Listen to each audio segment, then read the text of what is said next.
Hi everyone, this is Robert and welcome to IDG Live. Today we are continuing our series of live streams looking at the mysteries in Westeros, the mysteries in the world of Ice and Fire. And I thought we would look at Hardhome, which if you've obviously seen the TV show, you will remember as one of the more epic episodes, battles that there is there at the end of, I think, season 5. And but in the books, there's a whole lot more going on. We haven't quite reached that point in the books yet, but there is a huge mystery going back in history that defies, I think, any one single very clear and obvious explanation. But we've got a lot of possibilities that we're going to be working our way through today. So, as always, what I shall do is I'll give my little introduction, set out the scene, and then we'll work our way through the questions I've got from my patrons and try and pick up as much as I can from the chat as we go through. So, let's start by just saying Hardhome, where is it? It's north of the Wall on the east coast.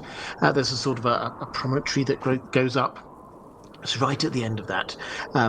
So, this was probably the closest that the wildlings, the free folk, ever got to a proper town or city. They had settlements, they've had, there's a few villages, some temporary large gatherings of people, like when Mance Rayder was gathering everybody together.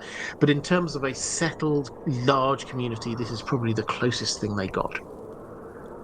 And we don't know how long it was there. The sort of the deeper history is something which is not just lost to the mist of time. We're just not told anything about it. What we're told is that it, as a place, it actually was quite well situated.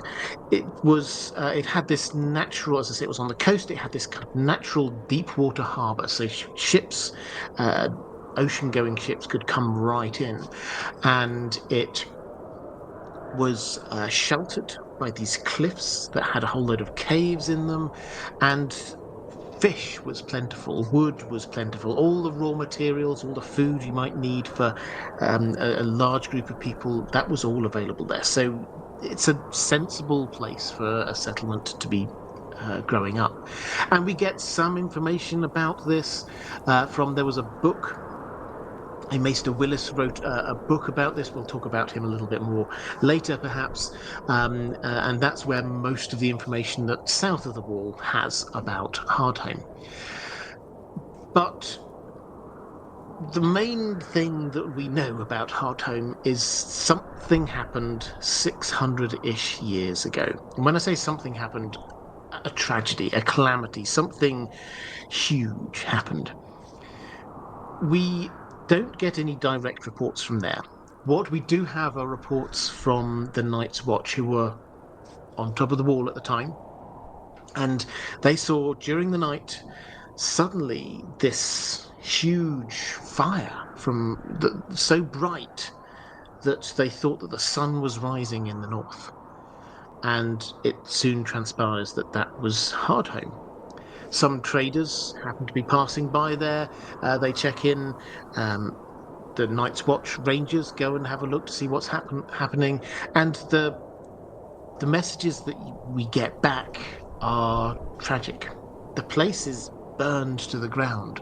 The remains of buildings and of bodies are there, burned to a crisp. There are bloated bodies in the water. The whole area, the ground, is all charred. For the next 6 months or so, ash rains down lightly over the area. And perhaps most spookily of all, we get the cliffside had all of these caves. It was pockmarked with caves. When people arrived there, they could hear screams and shrieks still emitting from those caves. Needless to say, it was avoided for a very long time.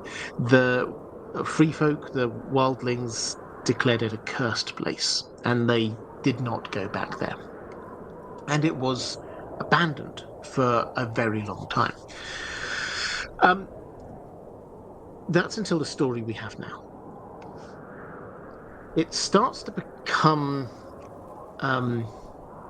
more of an issue again. After Mansraid has gathered all of the wildlings, if you remember, he gathered all of the wild, or as many as he could, all together, and took them down south to the wall. They reached the wall en masse, and then we have the battle under the wall, where they relentlessly try to take it. They try to climb over it. They send giants to try and get their way through the tunnel. They do try shooting arrows up. That's not particularly effective, but they have John at the top, and also they've sent a party around the other side to be attacking Castle Black from the other side while all this is going on. And John is genuinely concerned that although they've got this massive ice wall that should normally be able to stop anything, there are just so many of these wildlings that eventually they will get through. But the day is saved by Stannis. Stannis arrives with his army, and they just charge into the wildlings, and the wildlings scatter. Now, we often kind of think about what happens next. The wildlings, they get welcomed through the wall. They do. A certain number of them come through, and there's a lot of debate about what's to happen with them. But we're more interested in the wildlings who didn't come through. Because some sort of hung around for a bit and got welcomed in. Some of them sort of headed off on their own. There are other ways to get past the wall. If there's only a few of you, then maybe you could head to Eastwatch, get a little boat around. Maybe you could go all the way to the west. There's the gorge, it's called. It's quite a treacherous route, but you can try going through like that. So a few kind of headed out on their own. But a new leader emerged called Mother Mole. And Mother Mole claimed she had a vision of Hardhome. And the vision was that where there... Let's see if I can get the words right. There would be salvation where once there had been damnation. And she had this vision of ships coming and rescuing the free folk from Hardhome. And so she went off with a sizable group. We don't know exactly how many, but a large number of the wildlings followed her east to the coast to Hardhome. Now, John's obviously a bit concerned about this because he knows what's coming. The others are on their way. The army of the dead is on its way. And he decides what he's going to do is he's going to send a rescue mission up there. He sends Cotter Pike. Cotter Pike is the person in charge of Eastwatch, who doesn't particularly like wildlings, but does what he's told. He's a very loyal member of the Night's Watch. He gets 11 ships together, scrambles them together, and heads north to Hardhome. Unfortunately, they get caught. There's a big storm, and he loses 5 of the ships. Some of them get blown off course, some of them run aground. But he arrives there with 6 ships. And then he sends back a letter. So he's taken his maester with him. Cotter Pike is illiterate. And so every time he's communicating, it's not actually him. He's got his maester is coming with him and doing all the writing for him. And he sends back this note by Raven to John that basically says things are terrible. We'll get into the exact text, but it says things are really bad here. He says there are dead things in the woods, there are dead things in the water. John decides he's going to send help. And he decides he's going to lead a ranging himself. He's going to head north, head up to Hardhome, and rescue as many of these wildlings as he possibly can. Cotter Pike has said, don't come by the water. The water is treacherous at the moment. That way, you can't come that way. So we have to escape overland. So John's about to do that. Then comes the pink letter. And he gets angry and decides, you know what? Actually, I'm going down to Winterfell. And he says, Tormund, you lead a group. Instead of me, you lead the ranging, head up north, go get the wildlings. And then obviously we get the end of the Winds of Winter and John is killed. So that's where we leave things with Hardhome. There is one more sort of angle we have to this, because obviously the TV show, we know what happened. John did go up himself. He headed up there. He tried to rescue some wildlings, and then he came into the army of the dead. The others, he had this standoff against the Night King. Looked really cool. That does make us wonder. We shouldn't read too much into the TV show to find pointers for the books, but it does make us wonder whether or not, in combination with what we've heard from Cotter Pike about these dead things in the woods, dead things in the water, that maybe the others are going to come and attack Hardhome. It would make sense. They are slowly working their way south, as far as we can tell. They're taking out the humans wherever they can. It would make sense for them to do that. So, in that context, we also have Melisandre getting a vision in the flames, which is this. Snowflakes swirled from a dark sky, and ashes rose to meet them, the grey and the white whirling around each other as flaming arrows arced above a wooden wall, and dead things shambled silent through the cold, beneath a great grey cliff where fires burned inside 100 caves. Then the wind rose, and the white mist came sweeping in, impossibly cold, and one by one the fires went out. Afterward, only the skulls remained. So that's Melisandre's vision.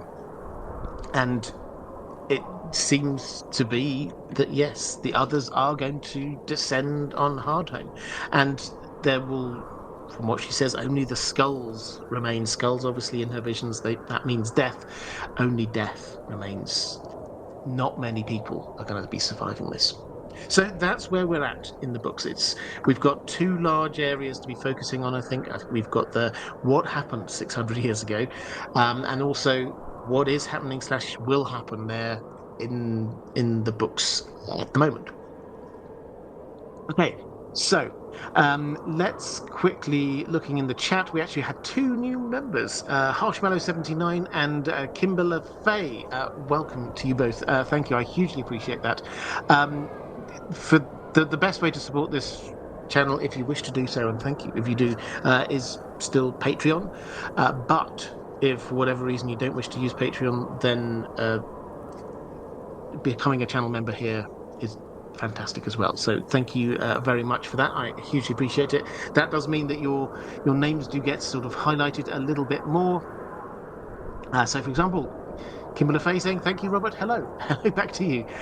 So the better chance of picking out your name as the chat flashes through quite quickly when I'm talking, so I can't obviously see absolutely everything going through. Right, so let's go to pick up some questions from my patrons. Lady Von Strauss saying, greetings, Robert, and a happy Samhain, which I think I never know 100% how to pronounce it.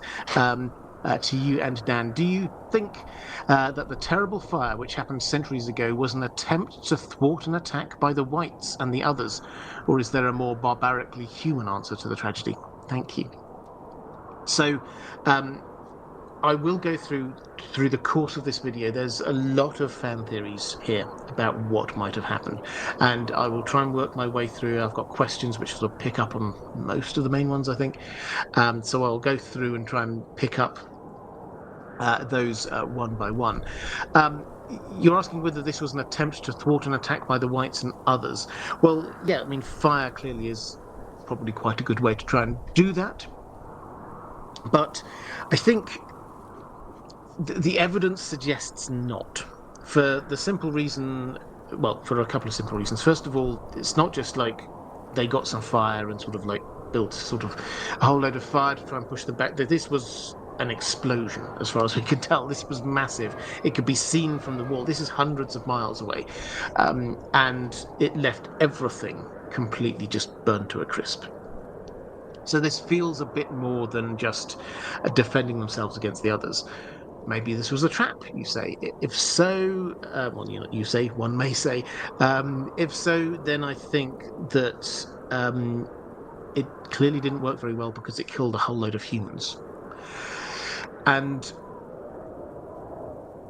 also, there were dead bodies left over afterwards in the water, which, if it were the others, and if any others had survived, then they would have raised them. But I think the bigger point for me is that at that time, there's no real mention of the others being around. So the big story, the high level story here, obviously, with the others, is that they've been gone for millennia. No sign of them. And if they had appeared in enough force to demand such a drastic action as to be destroying an entire city, you would have thought that some word would have got out. So I think, although I wouldn't say definitely no, to me that doesn't seem to answer all of the possible clues that we have going on there, and also doesn't explain the shrieks and cries from the caves. So that, I think, you'll find is probably going to be quite a similar answer I give to a lot of these. Is that a lot of these, yeah, they make sense and they answer quite a few of the clues that we have, but they don't answer everything. Perhaps there is out there somewhere an explanation that does pick together absolutely everything. I personally haven't yet come across that. That nothing quite works for me. So I think this is a mystery. I think this is a genuine mystery. I don't think George R. R. Martin has written enough yet to allow us to come to a full and firm view on it. Okay, let's go to Bear Island, saying, "Hello, Robert. I hope you and Dan are well." We are, thank you. Arya has already learned that a slave ship from north of the wall was impounded by the Bravosi. Do you think the Bravosi have a soft spot for the wildlings, given they are sometimes raided by slave ships? Is the name Hardhome known in Essos because of the previous disaster, or otherwise? Lastly, I'm sure it's a long shot to have any effect on the current story, given all that's going on in Marine, but is there any chance of a mention getting back to the POV characters there? Something like Tyrion overhears overconfident slavers boasting about heading to another mess at Hardhome once they retake the city. Love to hear your thoughts. Thanks to the mods and to you for all you do. Well, thank you. And also, let's do a quick shout out to the moderators. Moderators, you're amazing. Thank you so much for all that you do. If you are here watching live in the chat, please can you give the moderators a little bit of love, because they deserve every bit that they get. Okay, let's do some sort of pick over these. So first of all, the Arya thing. Yeah. So if you cast your mind to when Arya is in Bravos, she's training with the Faceless Men. There comes a time, I think she's Cat of the Canals at the time. And her mission is to, every time she comes back to the House of Black and White, to have 3 secrets. She should have learned 3 secrets. So the idea is that she goes out, she listens into conversations, she learns things, and then she brings that information back. And this seems to, as far as we can tell, serve a dual purpose as far as the Faceless Men are concerned. Firstly, it trains Arya to be paying more attention, to be listening to things, to learn stuff, but also it tells them what's going on out in the city, things that people are whispering and talking about that they perhaps don't even think about. Oh, there's that girl selling the cockles and the mussels. I shouldn't say this in front of her. So this works quite well for them on both counts.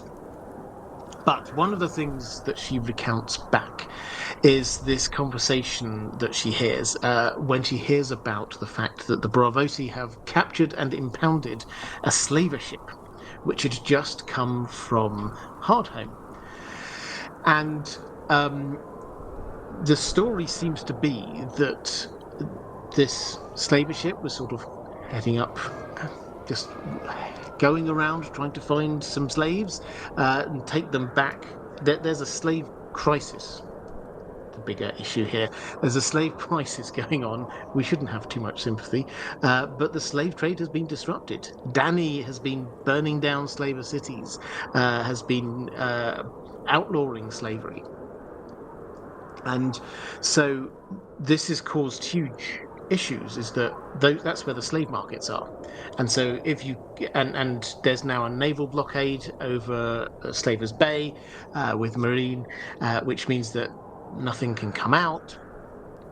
So if you want a slave, where do you go? So the slave ships are now heading off in different directions, and one of them seems to have headed up towards Hardhome. And what they discovered there is a huge amount of um, wildlings who are desperate to leave. And so they seem to have managed to coax aboard, I think it's some women and children, and only when they sort of set off do they clap them in chains. But anyway, the Bravosi hate slavery, and they capture this ship and bring it back to Bravos. So that's what's going on there. Do the Bravosi have a soft spot for the wildlings? I don't think necessarily a soft spot for them, but they are completely anti-slavery to an extent that there's lots of characters in this story who are against slavery. The Bravosi are one of the very few who are proactively anti-slavery. They actively go out there and try and stop the slave trade and things like that. So they're actually walking the talk, so to speak. Is the name Hardhome known in Essos? Well, to a degree, yes. Is what has happened in the past known to a degree? And I think the degree is that the well-read, the nobility, they will have heard of this. This is a mystery for everyone. It's a mystery for us, but it's a mystery for everyone out there. This is a thing that they will have heard about. Old Nan told Arya stories about this, and so the stories are out there, not just in Westeros, in Essos as well. When Arya talks about Hardhome, it's not just like, oh yeah, there's this place north of the wall called. No, the understanding is, yeah, they understand what Hardhome is. And also, secondly, this is a naval city. This is how you don't go overland to Bravos. If you're going in or out of Bravos, you're going by ship. So this is, everybody takes a ship everywhere. And although it's not very close to Hardhome, it is about as close as anywhere in Essos gets. So yeah, it will have been heard of. People won't know huge amounts about it. Probably legends of the tragedy have reached there, but that's about all.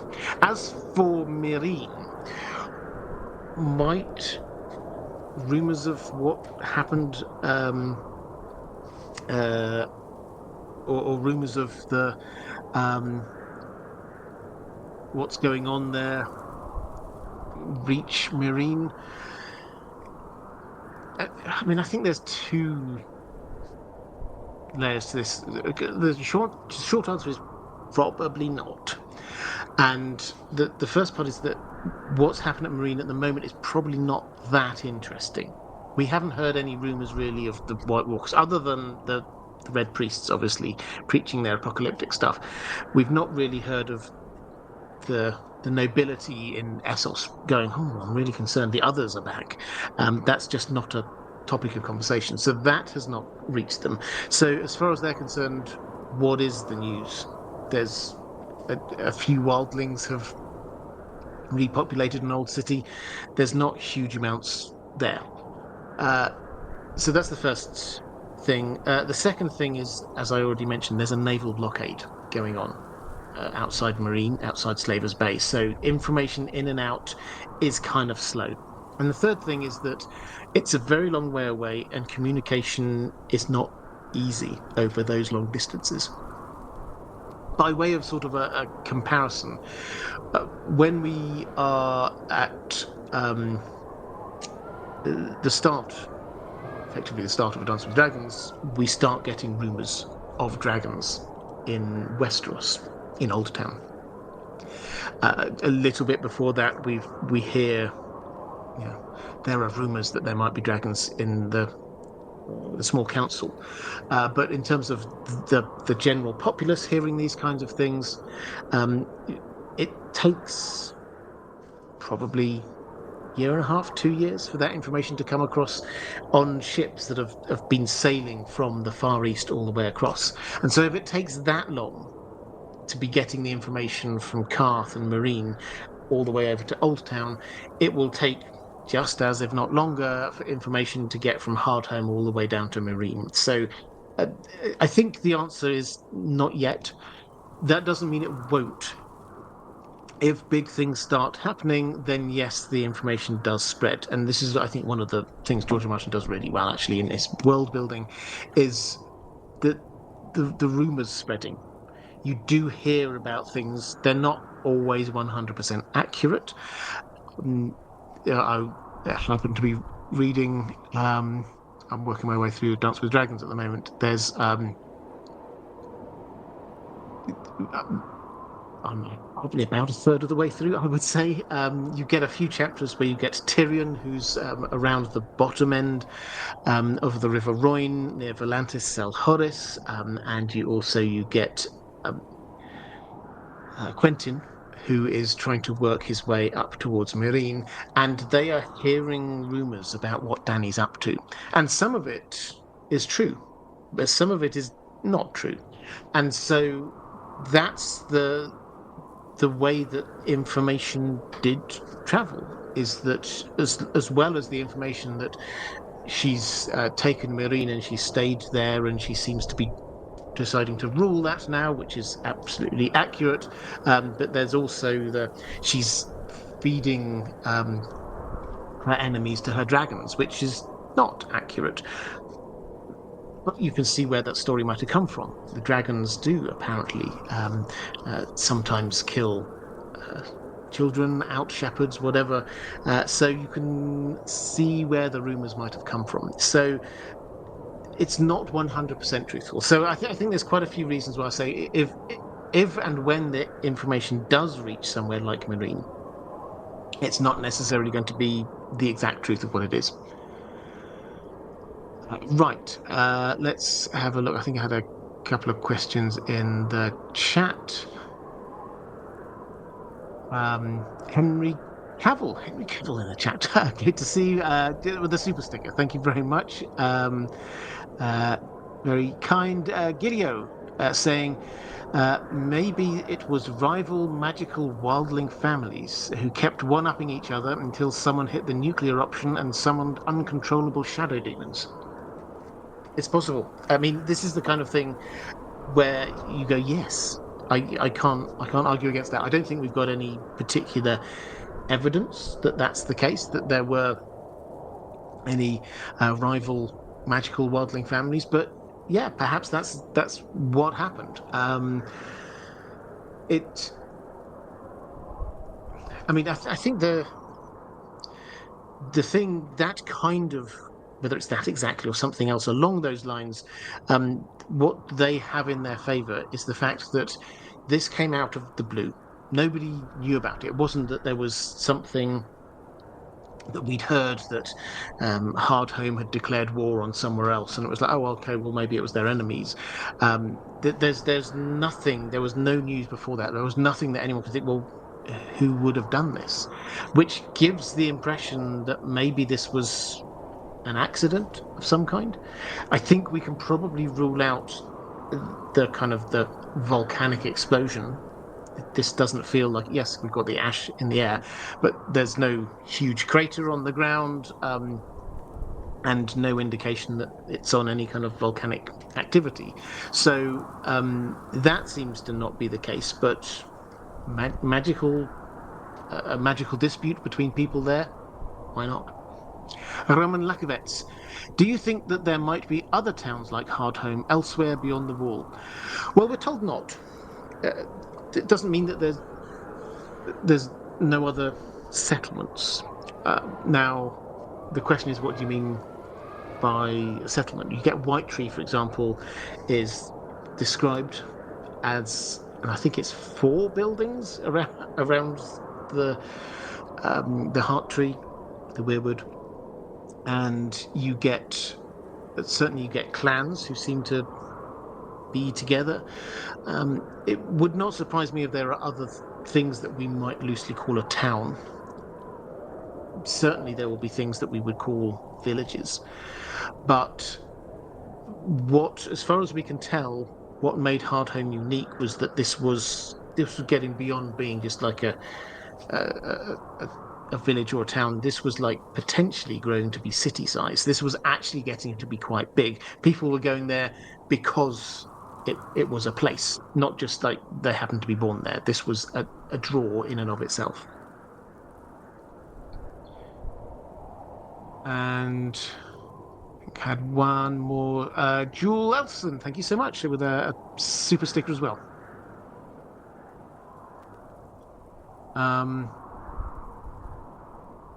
Okay, let's go to a question from where are we up to? Aussie Greg saying, "G'day, Robert and Dan. G'day to you too.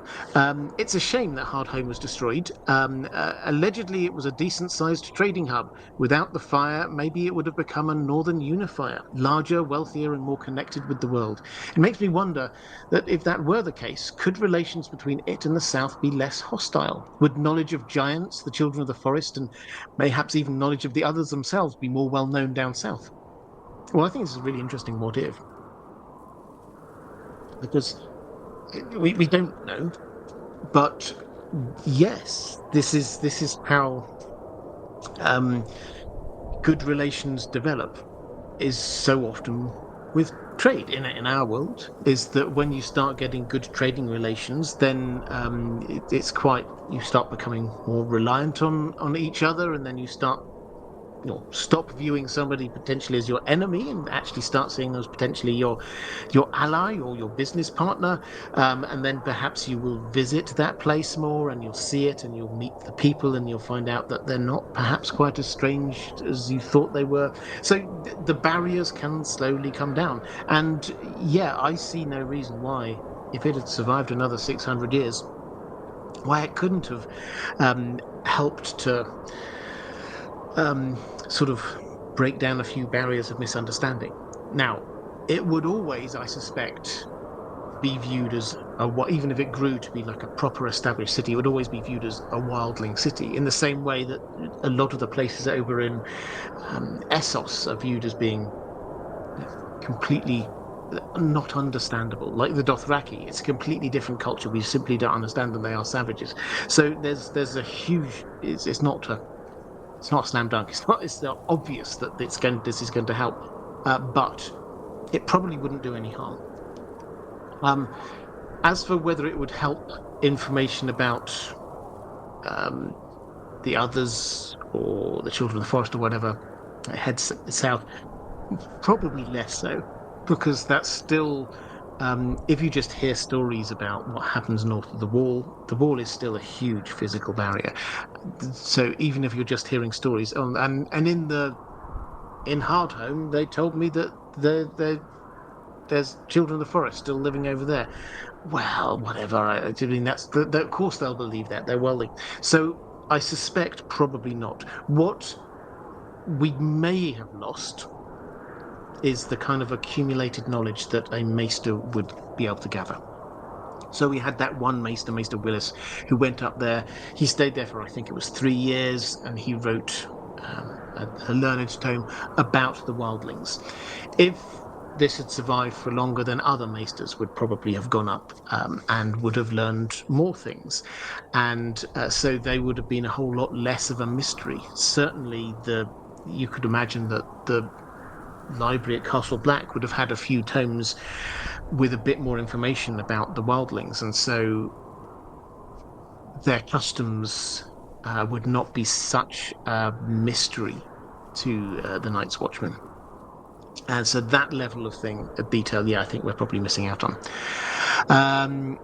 Shantanu David has gifted 5 IDG live memberships. Thank you. That's incredibly kind of you. Thank you very much. So yeah, this is a way to support. If you would love to support the channel, I hugely appreciate it. I'll use this as an opportunity to actually say thank you to anyone who does support this channel in a number of different ways. If you're a patron, if you're a channel member here, if you buy the merch, there's probably a link down there. I try to make sure there's a link down there. Always forget to talk about merch, but I have got exciting merch news coming in the next few weeks. I think you'll like it. And I'm sure there are other ways you can support this channel, but if you do, thank you. I hugely appreciate it. I cannot carry on doing this without your support, so I appreciate it hugely. And giving away free memberships is an incredibly generous thing to do. Willie Biggs 2000. How far south do you predict the Army of the Dead will go? Well, I mean, I think that's probably a live stream on its own, isn't it? My instinct is that they will get to a a plot important place. Let's put it that way. So there are, I think, 4 obvious possible places where they could stop. The first is the wall. I don't think they'll be stopped at the wall. I think they'll get past the wall. The second is Winterfell. They might be stopped at Winterfell, but that still doesn't feel like this massive threat to the south. It will feel that people in the south probably won't even hear about it. It's so far north. Remember how long it took Robert Baratheon and co just to get up to Winterfell. So that doesn't feel like the entirety of Westeros is being overtaken by the Army of the Dead. So I think they'll probably get further south. Then I think you've got the Neck is the next obvious place that they could perhaps be stopped, because unless they're going through the marshland, then they have to go across this one causeway, which is I mean, you can already imagine the kind of the visuals of like this Army of the Dead just having to march in this not quite single file, but just like only a few abreast down this causeway. Or the other one, which I haven't got a fully worked up theory on this. I've got a lot of thoughts and ideas, but the Isle of Faces is the other pretty obvious place that they might be either heading or might be stopped at. So I think they're going to get further south than they did on the TV show. Let's put it that way. James Townley, thank you very much, saying fan theory. It was a magical dispute between the Grumpkins and the Snarks. Like it. In all seriousness, I love that George R. R. Martin leaves these mysteries in the story and doesn't give us all the answers. Much love for you and Dan the dog. Well, thank you very much for that. Yeah, I mean, this is what I'll say. I mean, I might have got a patron question along these lines, but I will say this here and now. I think that George R. Martin, I don't think George R. R. Martin threw this in just to be, let's have a random mystery over there. I suspect in his mind there is a vague idea about what happened.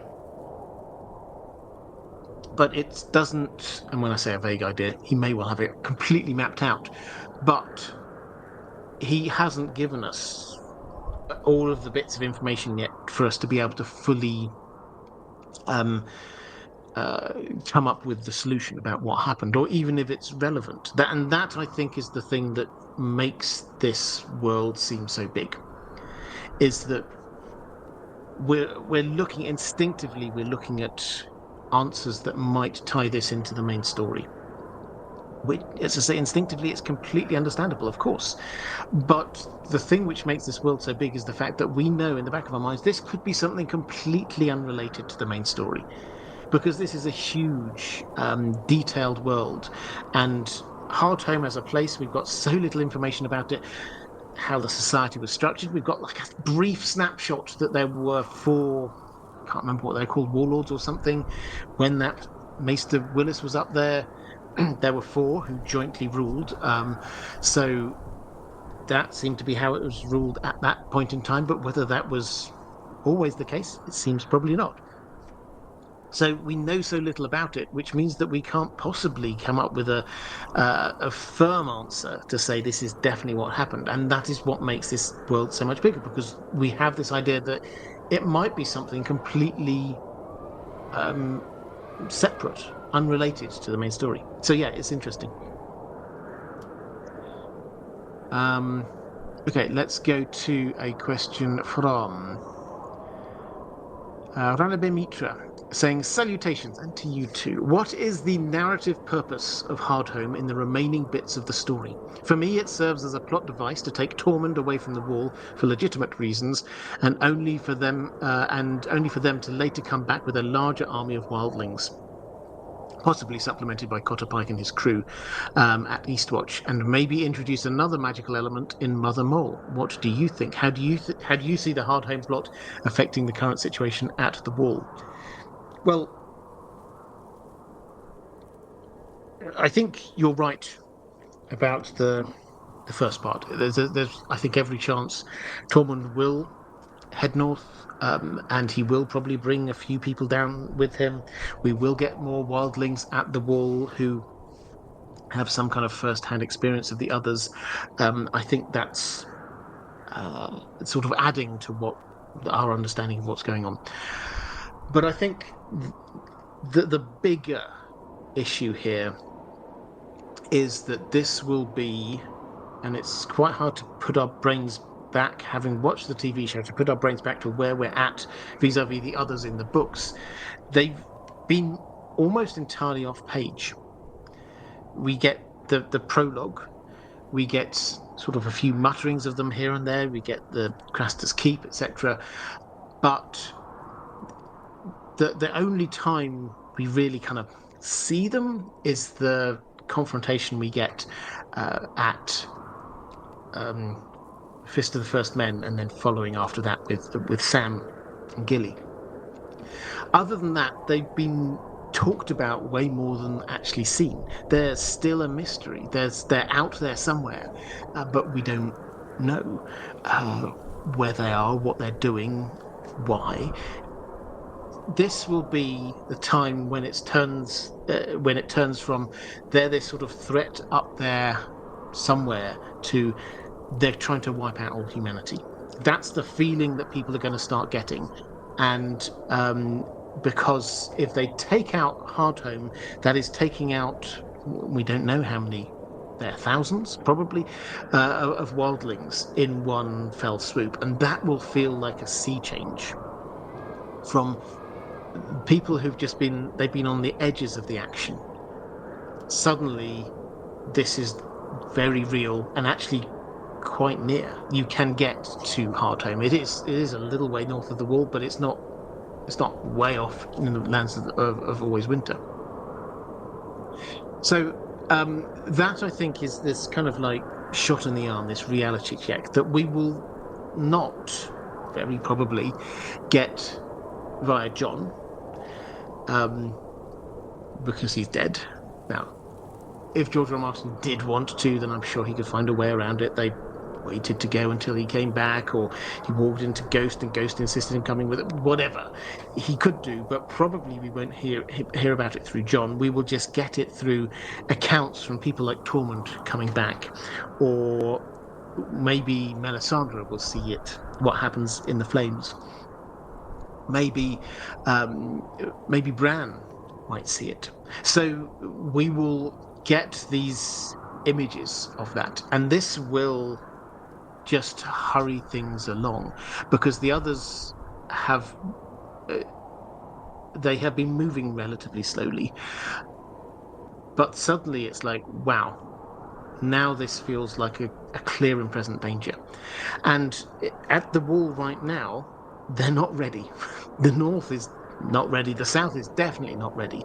And so they just need to hurry things along. So you have to just ask, well, who's going to care about this most at the Wall? Well, Melisandre is probably going to be at the forefront. If she suddenly thinks this is it, we're here just hanging around, Stannis has decided he has to go and claim Winterfell. In order to do that, he had to take the long way round, and now he's stuck in the snow.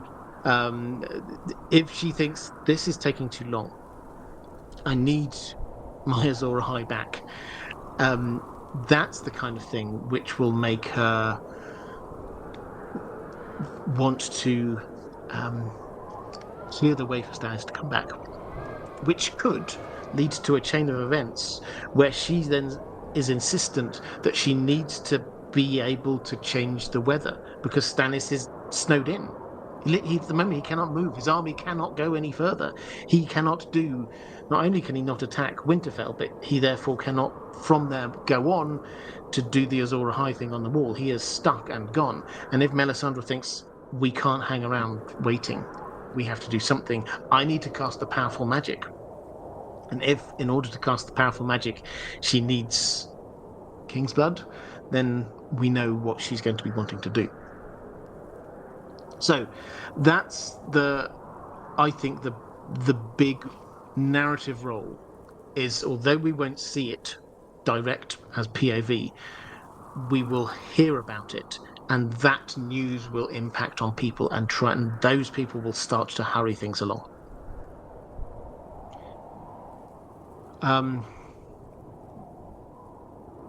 Right. John Merkel saying the North has many secrets, i.e., the origin of Stark magic, etc. Part of me wonders if the collective memory at Hardhome began to know too much. Yeah, so it's an interesting question. So if the collective memory at Hardhome, if by that what you mean is that the people, the worldlings are disparate and they're apart, and they mostly don't come into contact with each other at all. We've got a village over here, some people wandering over there. Most people leave those guys over there alone. Yeah, that's the kind of idea. If you have a city, then everybody comes together and they can start sharing knowledge and information. And maybe collectively they did start to know too much. The question then is, who thinks that and who's trying to stop them? If the knowing too much is they know it so much that they might be able to prevent the others from coming, do we think this is the others? Personally, that doesn't feel like their modus operandi. It's they're ice creatures. They're not fire creatures. They don't burn things down. They're ice. So I like the thinking. I do like the thinking. I don't know who that means might do it, because that seems like a mighty big response. John Merkel, the answer is always Bloodraven. Absolutely. Well, I'll come on to Bloodraven actually in a moment. There is one way I think Bloodraven comes, not into that explosion, but a bit later.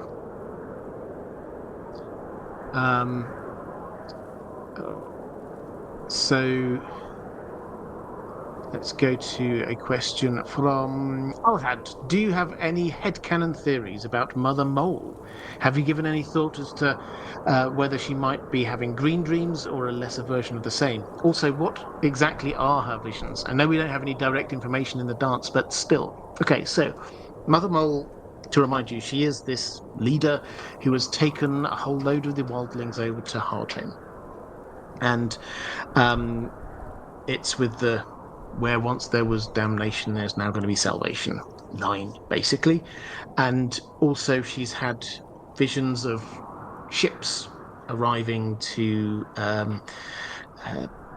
help take people away, rescue them. So that's all we know. Now, about her personally, there are some, I think, quite telling details that we get just dropped in, which is, first of all, she's known as a woods witch.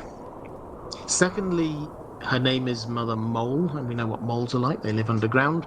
Thirdly, that she lives in a burrow in a hollow hill.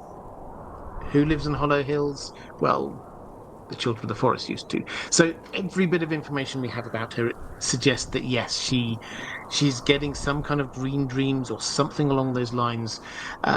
She may even be either a child of the forest or related to a child of the forest. The woods witch, don't forget, we get these kind of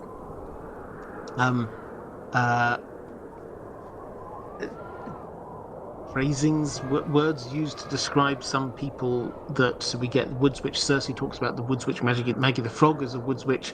We also get references to the ghost of High Heart when she was friends earlier, when she was friends with Jenny Volstones as a woods witch.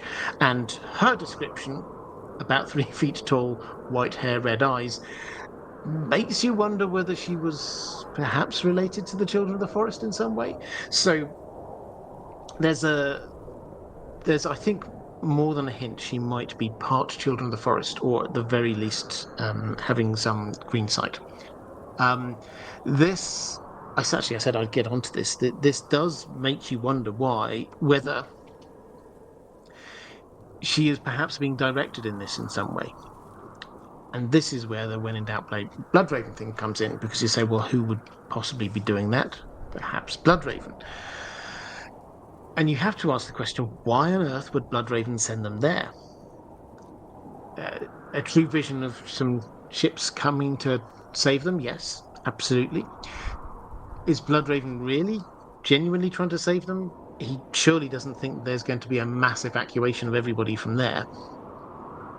Is he actually moving them to a place where the massacre could happen?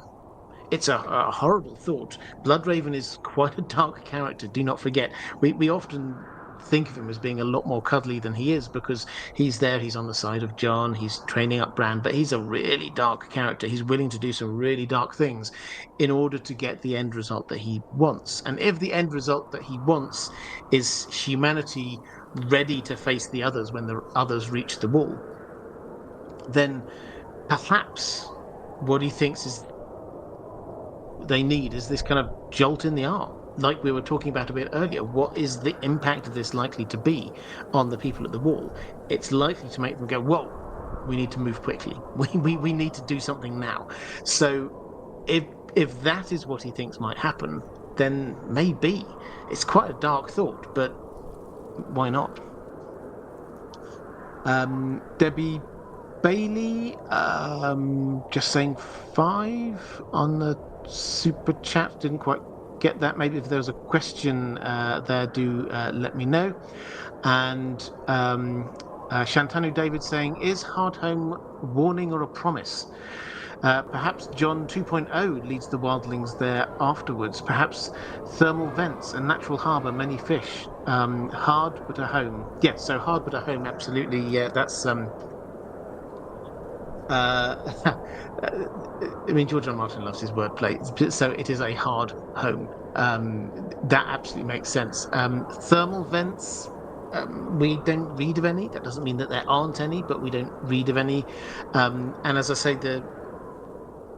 what we read about what was left over was kind of like charred rubble, rather than an explosion from beneath. So it's quite hard, given the limited evidence we have, it's quite hard to sort of rule things in or things out. But from what we heard, it doesn't seem to have been something happening underground that kind of caused an explosion. It was something that came from above ground and torched everything and did it to such a high heat that it caused great burning. Might John 2.0 lead to the wildlings there? My instinct is in the books he's not going to. I think, yes, he did on the show, but I think in the books he's not going to. He was going to, but then he got the pink letter, which made him want to go to Winterfell. And I think when he returns, he will also still want to go to Winterfell. And frankly, we don't know how long he's going to be out for. So it may well be that Tormund has already set off by that point. So he doesn't really need to go there, and he will have other priority. I think he probably won't. So yeah, I hope that one answers that bit. And let's go to Alhad saying, off topic. I agree, but sort of connected. I agree with you that Bloodraven is secretly guiding Jon. From Bran's dream in Game of Thrones, we know that Greenseers can look beyond just the periphery set by the Weirwoods. Hence, I find it difficult to believe that Bloodraven has no clue about Daenerys. What do you think?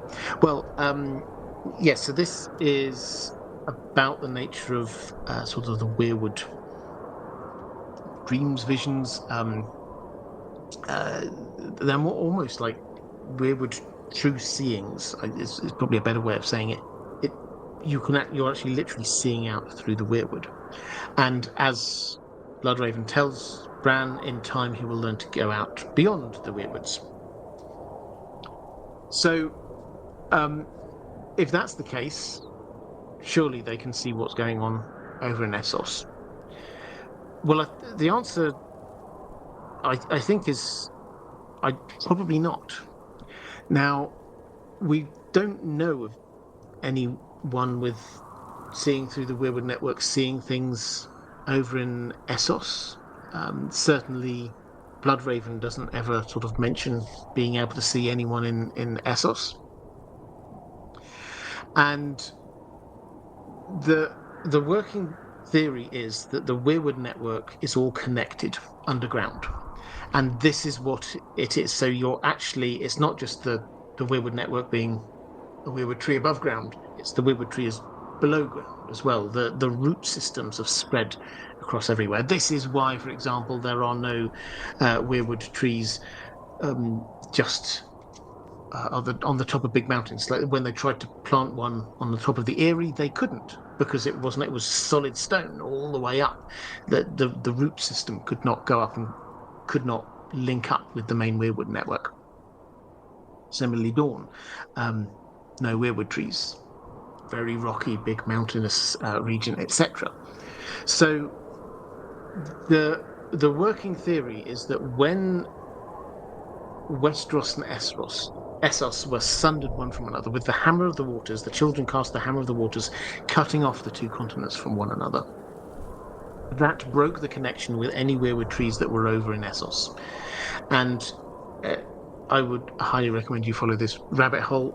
I always recommend Amanda Distributed Lands videos on this subject. But if you look at the shade of the evening trees, the imagery that they give off and what the descriptions we have of them and the effects of them, very much kind of like a dark version of Weirwood trees.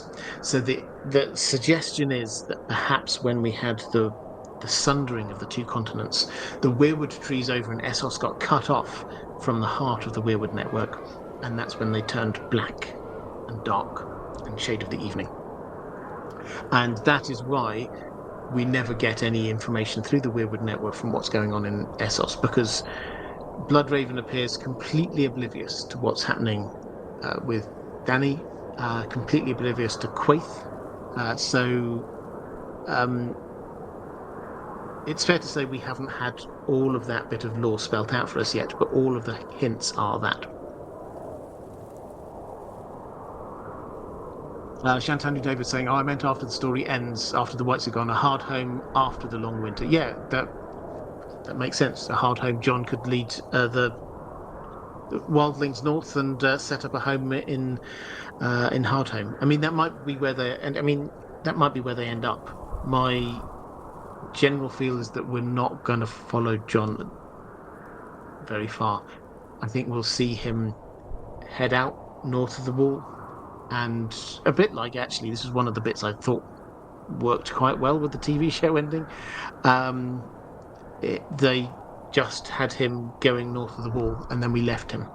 He's heading off there with the wildlings, and I think they went and just showed like a plant was just starting to peek through the snow or something like that. Just a little symbol of hope. So I don't think we're going to get a whole detailed history of what happens to Jon Snow after that. We'll just be given the image of him, like Frodo heading off west. He's going to be heading off north. Catherine Furseth saying, Hi Robert, Hardhome is one of those deliciously haunted and scary places that are scary simply because we know so little about them. For example, does the book about Hardhome by Maester Willis, Hardhome, an account of 3 years spent beyond the wall, thank you, this is the title by the way, Hardhome, an account of 3 years spent beyond the wall among savages, raiders and woods witches. Does it still exist? Has Sam read it? In the TV series, Hardhome functioned as a kind of precursor to the big reckoning with the others, the place and time when the full realization of just how powerful and deadly they are, giving men a rather hopeless feeling of how can we ever defeat this threat. If this is the narrative purpose in the books as well, how will this play out? Jon doesn't seem to be going there, so will we only get second-hand accounts? Will anyone survive? And what will Jon and the readers learn from this? Well, yes, it will serve that purpose, I think. As for the book, we're not told where that is, and I suspect it will be down in the Citadel. but Sam will have only read it probably if it's up in Castle Black somewhere. We're not told that he did, but he does a lot of reading.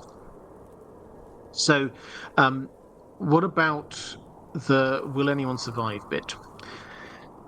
I think I've already covered how will we learn about this, but will anyone survive? I think probably some. And I like the idea of us just getting these little tidbits there. One of the things that Cotter Pike's message said is that he'd only got 5 ravens left, so we're only going to get bits of information. It's got the same feel as when the Great Ranging went north and Sam was there with the ravens, and it's like we have to take these because this is how we're communicating back. And it's like, how many ravens have we got still? So they've only got 5 up in Hardhome. You could certainly imagine if the others start coming, Cotter Pike scribbling. Well, so he's not actually scribbling. He's illiterate. He's got the maester with him. The maester scribbling down a few scary short details about what it is. When you read it, I've got the text somewhere. I think actually answering the next question, but it's done in it's written in this really kind of staccato style, just like a short sentence, bit of fact, another bit of fact. And that, if anything, because it's not telling us the whole, it's just giving us the bare facts, that's allowing, it's a classic kind of horror. George R. Martin loves his horror. It's a classic kind of horror technique. You don't give all of the information. You let our imaginations fill in the rest. Simply saying, there are dead things in the woods, dead things in the water. We don't know exactly what that means, but our minds have started to imagine possibilities of what it is. Will anyone survive? Yeah, I think probably a few will make it out. There will probably be a few by boat, is my best guess. We've got the issue is that Hardhome, if you imagine it, the promontory goes sort of to the north like that, and Hardhome's at the top. So if the Army of the Dead is kind of like coming up this way, you're not getting out over land. You either try and go through the Army of the Dead, or you get on a boat and sail away. So I think instinctively the people who get out are going to be the people who escape by boat. Now, 11 set off, only 6 made it there. Cotter Pike basically says it's stupid to try and come here by boat, but if you're faced with the others or possibility of some quite stormy weather, you'd go with the possibility of quite some stormy weather. So I think probably one of the boats will survive. Maybe Cotter Pike himself will get out. Let's go to a question from Ginty M. Hello, Robert. Wishing you a lovely. Actually, it's just James Townley I saw in the chat just saying they are coming, which I don't know what the whole discussion was there, but yes, that's exactly the feel. If you're thinking in Moria, when the Gandalf of the Fellowship, they find that book, which is like drums in the deep. They are coming. It's just like that's the same kind of feel we've got going on here. It's deliberately just small sentences that we can fill in the gaps with our imagination. So yeah, Tolkien and Martin both used the same narrative approach to that, and so we experience things at a distance with a paucity of information that allows us to be concerned and worried because we do not have all the information. Okay, GTM. When John reads about dead things in the water, do you think this is pure zombie horror or more dark, mystical, dead marshes? Sort of a Lord of the Rings nod. Well, so let's pick up on the Lord of the Rings nod first, in case you don't know. You'll remember the dead marshes. Sam, Frodo, Gollum, outside Mordor, they head through this kind of marshland, and in the films, then it's like you can just see like this whole, the spooky bodies under the water. In the books, it's just faces with sort of candlelight. If anything, it's even more spooky, less physical, but more kind of ethereal. And the quote. This is what Sam says. He says, "There are dead things, dead faces in the water." So the there are dead things in the water is almost a direct quote. So this is George R. R. Martin doing a little. He does little hat tips to writers that he likes every now and then, and he loves Tolkien. Again, he's continued his long tradition. He was at New York Comic Con, and I genuinely can't remember the last time he gave any kind of long form interview or Q&A and didn't mention Tolkien somewhere along the line. He did again there, and it's the man is almost as obsessed as we are. He reads Tolkien regularly. This is a definite hat tip. That doesn't mean that the same thing is going on, but it was a linguistic hat tip. So I promised I would. This is Cotter Pike's note. So he's arrived at Hardhome. He's got his maester with him. He's illiterate. He's got his maester with him. So he's like dictating to the maester what to write down, attach it to the raven, send off the raven. The raven goes to Castle Black. This is what he writes. There are at Hardhome with 6 ships, wild seas, Blackbird lost with all hands, 2 Lyseni ships driven aground on Skane, Talon taking water, very bad here, wildlings eating their own dead things in the woods. Bravosi captains will only take women, children on their ships. Witch women call us slavers. Attempt to take Stormcrow defeated. 6 crew dead. Many wildlings. 8 ravens left. Dead things in the water. Send help by land. Seas wrecked by storms. From Talon by hand of Maester Harmoon. So, as I say, it's just this like short sentence, bit of information. And so we are having to sort of like fill in the gaps about what's going on here. So to answer your question, when we're talking about dead things in the water, is this zombie horror or more dark mystical? I don't think we're talking the kind of the in fact, this is quite an interesting. The way you phrase that is actually almost the difference between the dead marshes in the books and the dead marshes on the TV show. Because on the films, because in the films it was a physical threat that Frodo was there, hands was kind of like trying to reach and grab and pull him down into the water. It was this proper kind of zombie things, whereas in the books, as I say, it's a lot more ethereal. Don't stare too long. Don't go there. But these are just faces, and they're very ghostly aspect. There's no hint that they're about to sort of leap out and start attacking. So which end of this are we talking here? Well, we're not giving the information, but I think everybody, when we're saying dead things in the woods, I think we are thinking about whites, ice whites. Not just humans, but maybe reanimated horses, bears, whatever. So that's what we're thinking about there, which is a sign that the others are close. And if that is the case, then we should probably apply the same logic to dead things in the water. If there are clearly dead fish that are being reanimated in some way, that would be really spooky. So yeah, I think I'm heading towards the, unless this is another aspect of the others that we're unaware of, I'm heading towards the, yes, we're talking classic zombie scares here. Question from Chaos Ballerina. Couldn't Mother Mole's vision have been a warning of slavers and she misinterpreted it? People do that all the time in A Song of Ice and Fire. Yeah, absolutely. So it's possible. And if you kind of read between the lines, there's something which is quite interesting, that she brings the people over there because she thinks there's going to be salvation. She has a vision of boats, ships coming and rescuing people.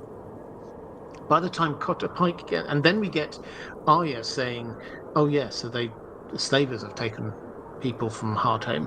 Then by the time Cotter Pike arrives, then we're told, wood witches think we're slavers, or whatever the exact word. Witch women call us slavers. So they've got there thinking that the ships are going to save them. They've found out the ships turn up, they presumably gone, yes, save us. Um, they turn out to be slavers. Cotter Pike, who is there to save them, turns up, and they're like, no, you're slavers. Which actually tells us a huge amount about what the mood in the camp there must be, what the mood in Hardhome must be. They've got there, they think, under false pretenses, because they thought ships were going to come and take them. I don't know, with Mother Mole, in answer to your question, whether or not her vision was a true vision and she saw Cotter Pike arriving to come and take them away, or whether it was a sort of a misinterpretation and she saw the slavers. Maybe she saw both. Maybe she wanted to think that there were people who were going to come and save them. We're not entirely sure. I agree with you completely. Misinterpreting visions is a very A Song of Ice and Fire thing. So if I had to guess, it's probably she saw the visions of the slaver ships coming and helping people on board. And that was her misinterpreting it. And her overreaction to Cotter Pike, assuming she's the witch women, or witch woman, the witch women, there are more than one of them apparently, the overreaction to Cotter Pike, not only calling them slavers, but then trying to physically attack and take over one of the ships, suggests that they're not feeling good about this. They're feeling they have to fight their way out. John Merkel, do you buy dead things in the water as squishers? Maybe. I think Dead Thing in the Water was George R. R. Martin doing a hat tip to J.R.R. Tolkien. I think the bit we should pay more attention to is the dead things in the woods. That's the bit I think is more plot important. As for whether this is squishers, maybe. Who knows?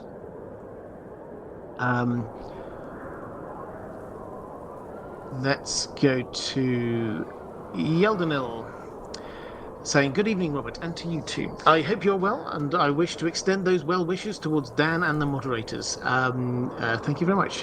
What do you think are the ghostly screams that can still be heard at the site of the terrible fire? Do you think ghosts are real in the world of Ice and Fire? Okay, well, as for are ghosts real, we're in a magical world, so we can't ever say no, because George R. R. Martin, for those of us, come in towards the end of the book stories and sort of read them as a whole. I read them from beginning to end. When I got to these books, he'd written all 5 we've got at the moment. But if you read them as new, you find each book there's new bits of magic. There's new bits about the world we didn't know about before. Things that you go, oh, that's uncertain. Not entirely sure what's going on there. So we didn't have huge amount. We got others. We got green dreams. We got dragons introduced in book 1. Book 2, we get shadow babies. We get House of the Undying. We get face changing assassins. There's each time we get another book, we get more added in. So I don't think we can categorically say no to ghosts. That said, they don't seem to be a big part here. The way that we understand how life and death works, Qyburn, for all his flaws, does seem to have sort of understood a few things there.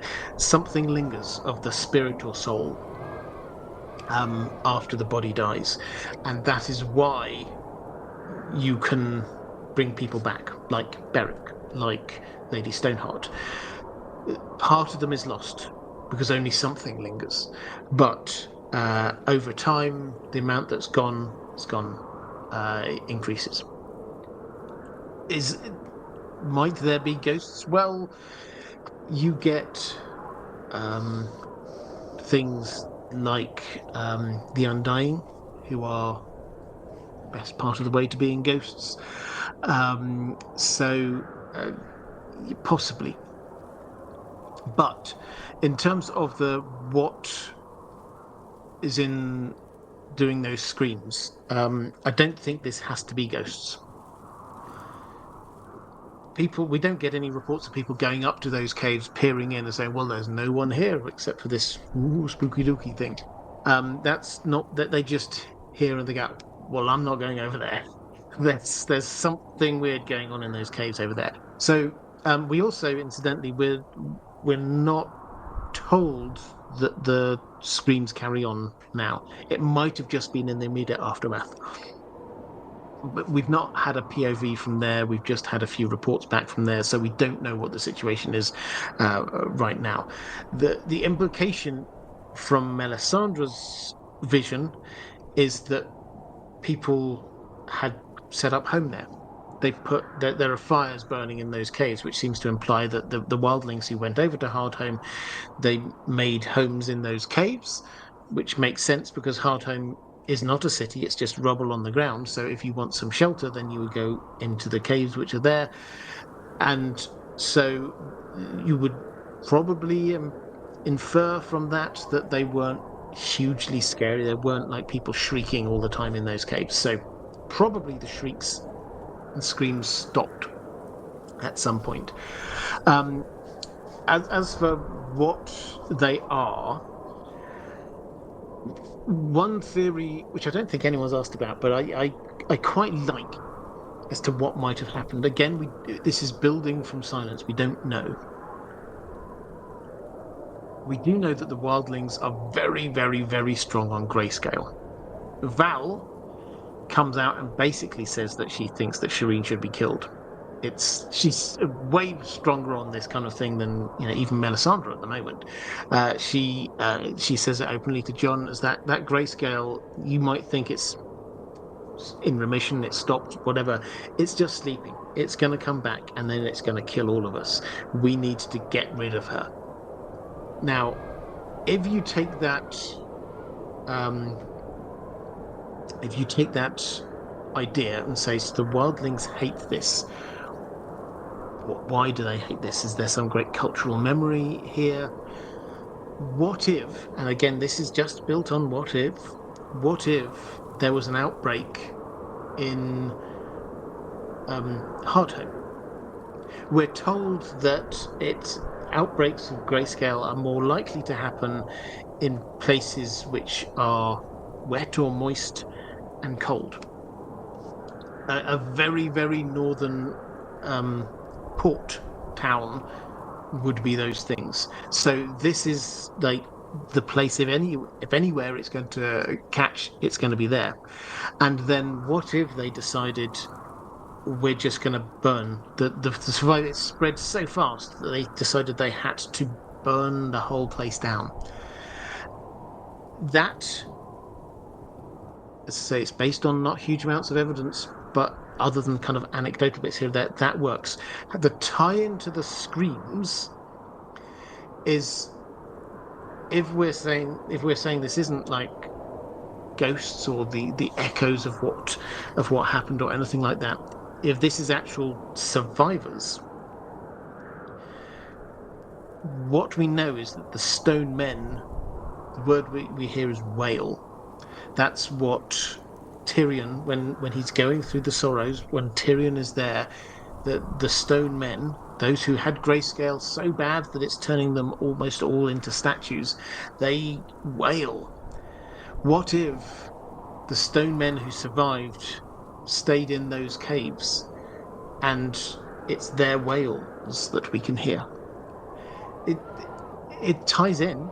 We don't have enough evidence to say that's definitely what happened. We've not got anyone who said, oh, yes, there once was this terrible outbreak at Hardhome and we had to deal with it. We've not had that bit of information, but the rest of it kind of works for me.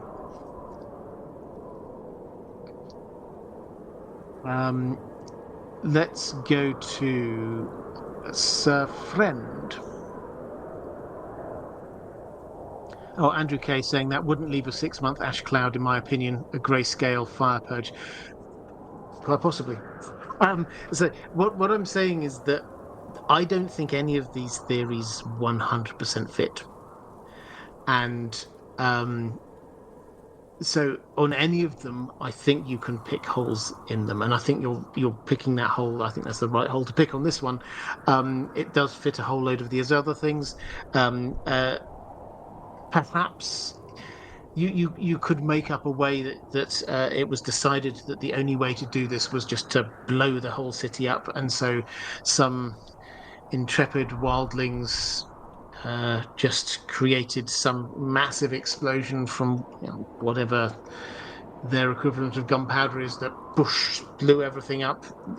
Maybe you can come up with some kind of workaround, but we the big issue is we simply don't have the information that is that is the case. We just know that the wildlings are very, very scared of grayscale.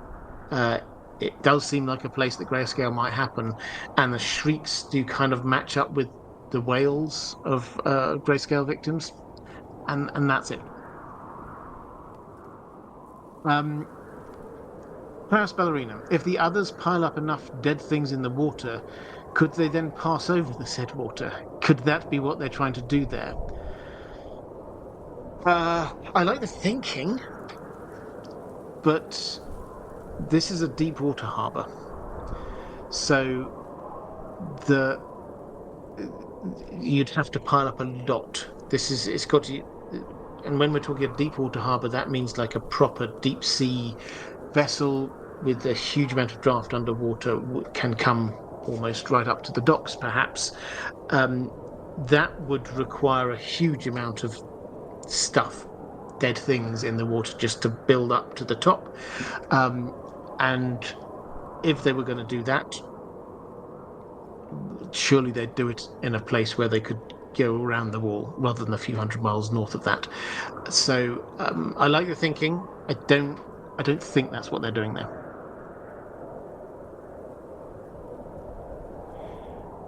Let's go to a question from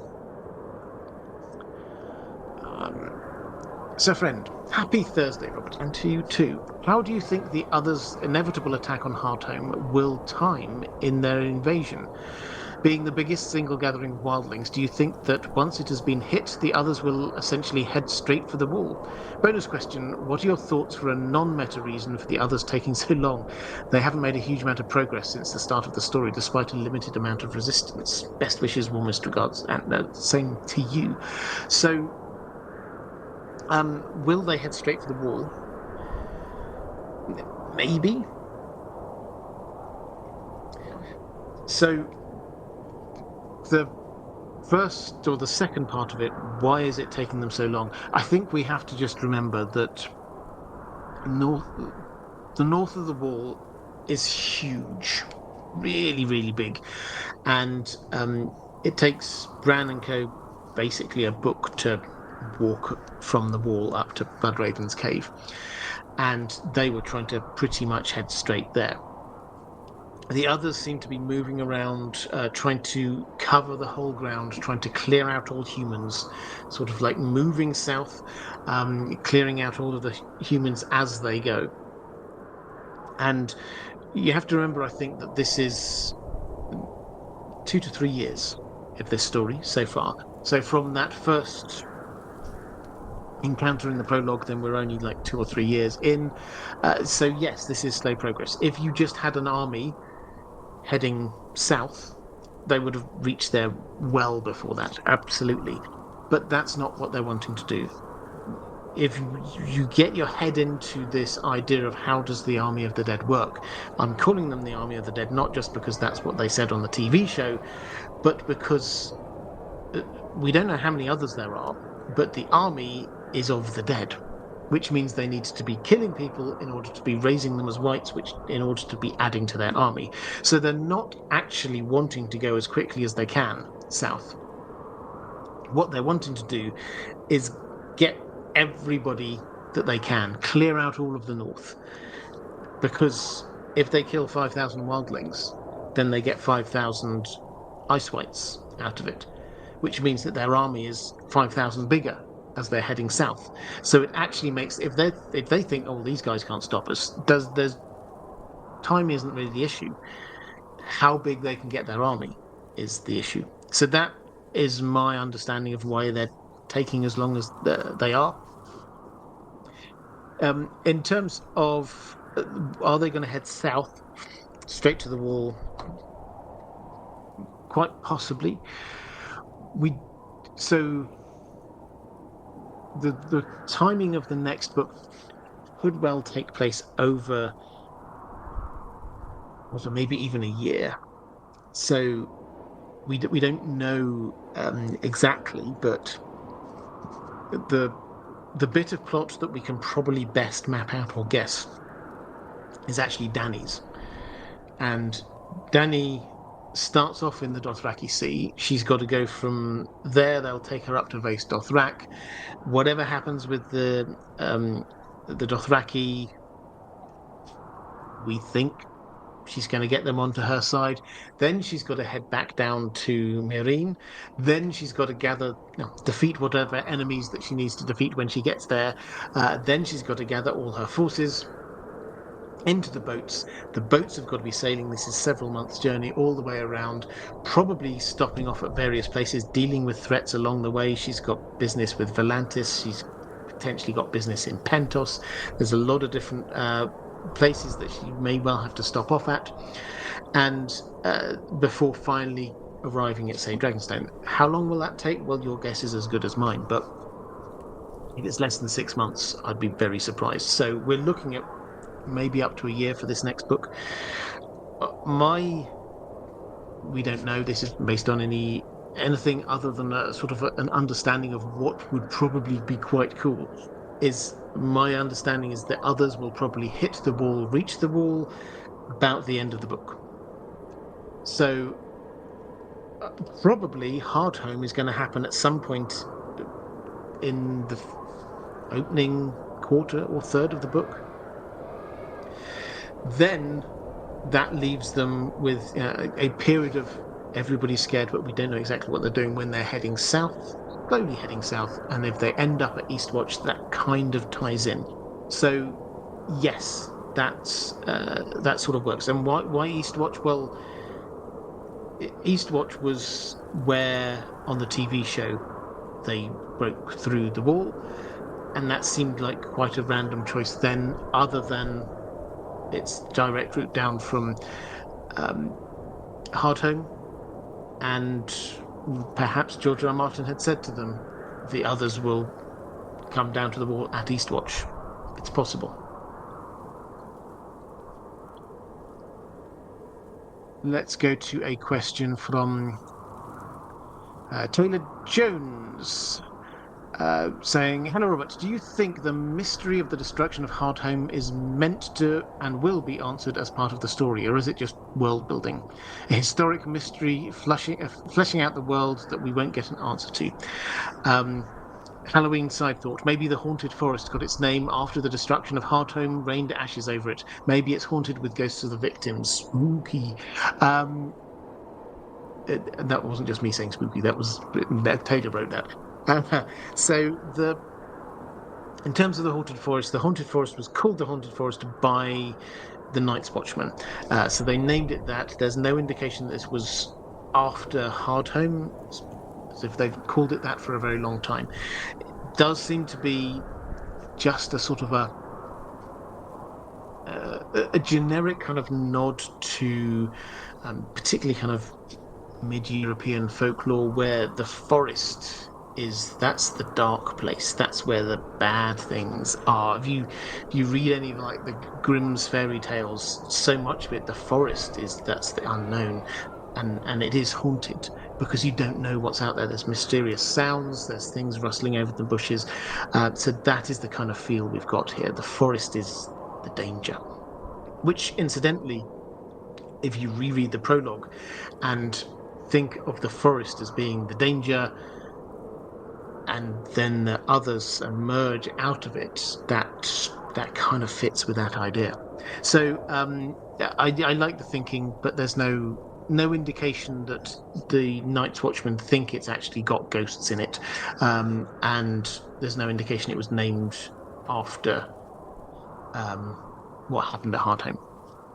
The first part of your question, will it actually be answered? What happened with the explosion?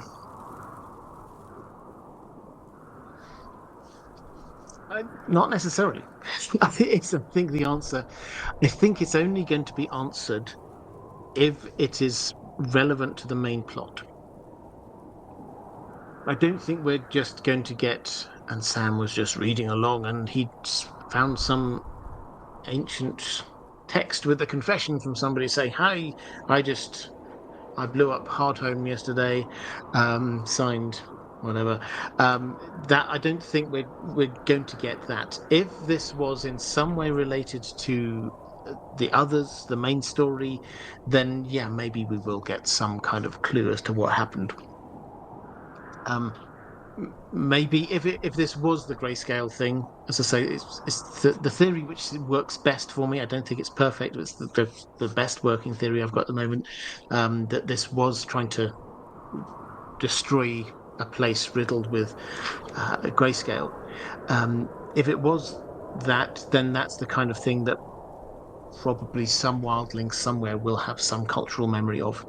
And so it's entirely possible that when they're talking about Hardhome, somebody might just sort of drop in, "Oh, yeah, do you remember when Hardhome used to have a whole load of stone men," or something like that. So that's the only way that we might get it dropped in, if it's sort of peripheral to the main story. I have to say, I want to say it's 50-50. It's more like, I think it's more likely, sorry, but I think it's more likely that George R. R. Martin won't reveal in the main story what happened 600 years ago at Hardhome. He might give us some hints in the same way that with the Doom of Valyria, we've got some hints, and there I think I did a video on it if you're interested, but I think that we're in a position where we can start to say, I can be reasonably confident I know what happened there. I don't think we're yet in that position with Hardhome.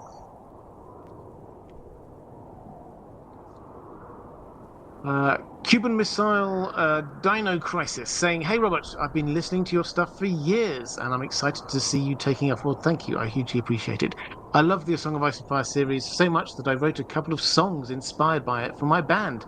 Anyway, here's some money." Well, thank you very much for the super chat. I appreciate it. Put the name of your band in the chat, and I'll happily give them a shout out. I wrote a couple of songs about A Song of Ice and Fire for the band. Yeah, I mean, I think this is the kind of thing. I don't know if you've ever gone down the rabbit hole about Lord of the Rings in sort of music, particularly Led Zeppelin. So there's lots of Led Zeppelin. Q now the chat will come out with a whole load of Led Zeppelin lyrics, which are very Lord of the Ringsy. But it's not just them. There are plenty of others. Cuban Missile Dino Crisis saying, "Slag is my band." Great name. So let's go to Orion's Orcas saying, "Hi Robert, in your opinion, is this a smaller repeat of what happened 600 years ago or something leading to a bigger event since the dragons are back in Westeros?" So I don't know, when you say 600 years ago, so the Hardhome was 600 years ago, the Doom was 400 years ago. I think you're talking about the Doom because people have pointed out quite rightly that the only near comparable thing we've got is the Doom of Valyria. A big explosion, lots of destruction, and the kind of the detail of ash falling for a long time afterwards.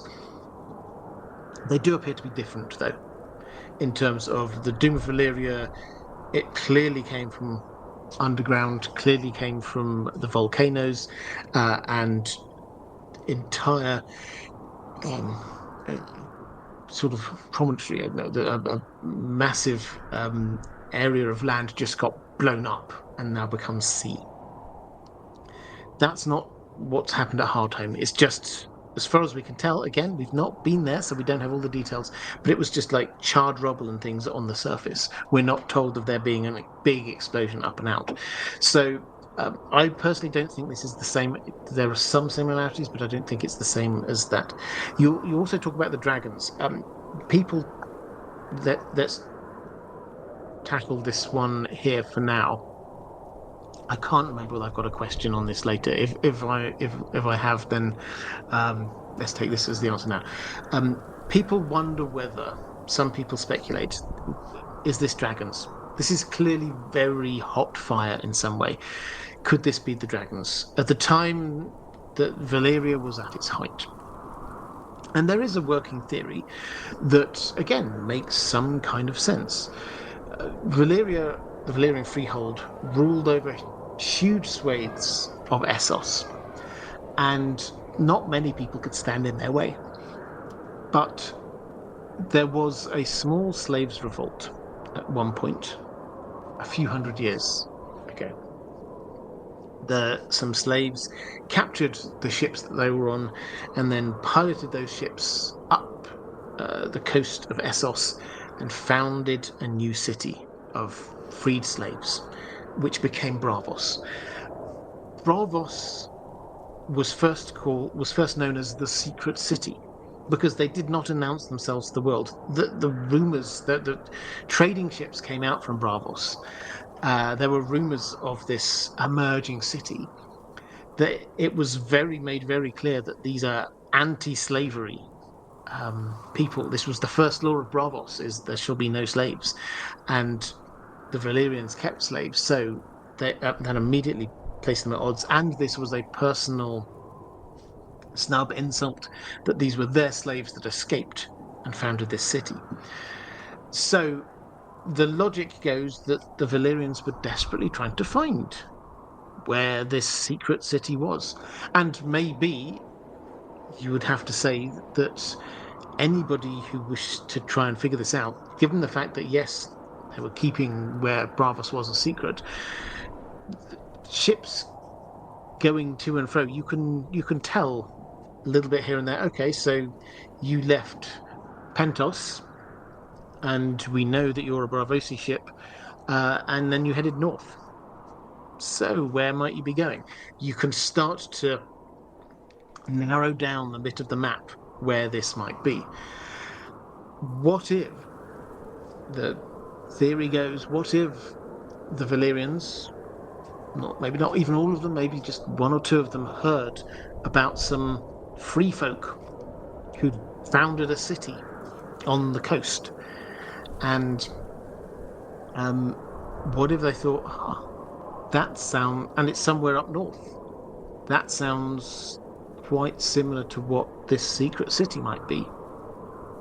And so they go there, they fly their dragons there, and then they just burn it to the ground. That's a theory. Again, I think it answers some of these questions. I think that it doesn't quite seem to answer, as hot as Dragonflame can be, for the ash to be coming down and for the flames to be reaching so high, that would seem to imply, I think, more than just a Dragonflame from above. But also, we have to face this idea that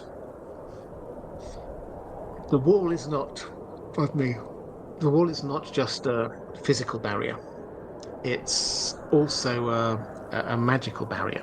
Now, we do not know, so this is just speculation, but we do know that when Queen Alyson was at the wall with her dragon Silverwing, she could not cross the wall on her dragon, and the accepted wisdom there is that this was because there's a magical barrier that she couldn't get across, and dragons are magical beings. The people wonder whether at Eastwatch comes to the sea and the physical barrier stops, but does the magical barrier carry on? It's possible. If it does, then dragons can't get up to Hardhome. If it doesn't, then yes, they can just sort of fly around outside the wall. So it's an interesting idea. It wasn't quite where you were going with your question, but I thought it was a chance to drop in that one there. Also, a number of people I think I've spotted in the chat, a number of people saying sounds like wildfire. Yeah, in many ways, again, this is the answer we always give. In many ways, it does.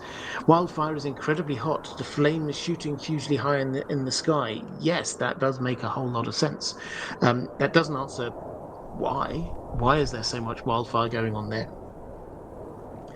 But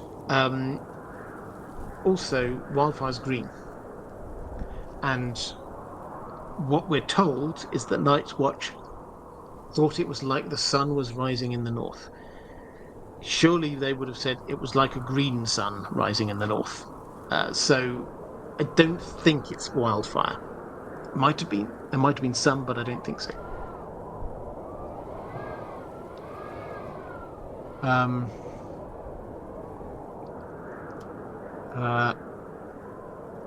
We got some lyrics going. Up in the land of the ice and snow, in the darkest depths of Mordor, I met a girl so fair. But Gollum and the evil worm snuck off and ran away with her. Yeah, so there's lots of this is the Led Zeppelin lyrics. Good stuff going on there.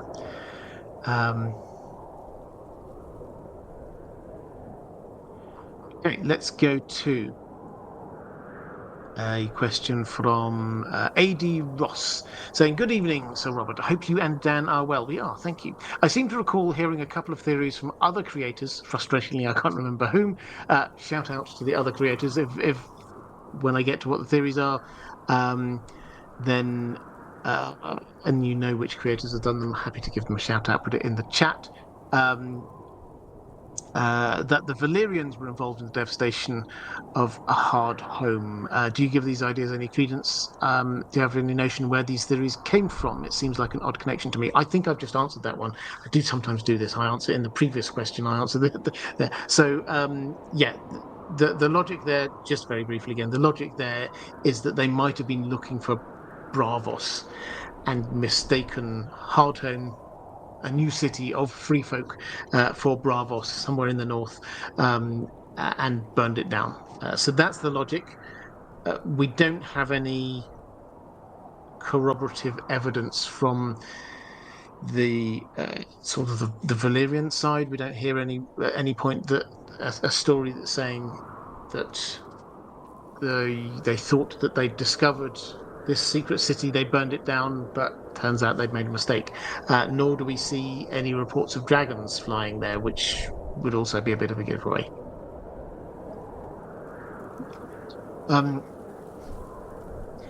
And let's go to A.D. Ross. I similarly recall a second question. I similarly recall hearing some other theories from other YouTubers, saying that the Maesters were involved, which makes a little more sense given the presence of Maester Willis not long before the event. But do you think this might also just be a case of accusing culprits at random, or is there something more here?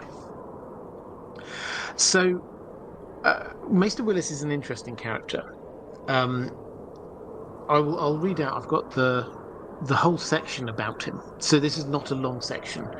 In the world of Ice and Fire.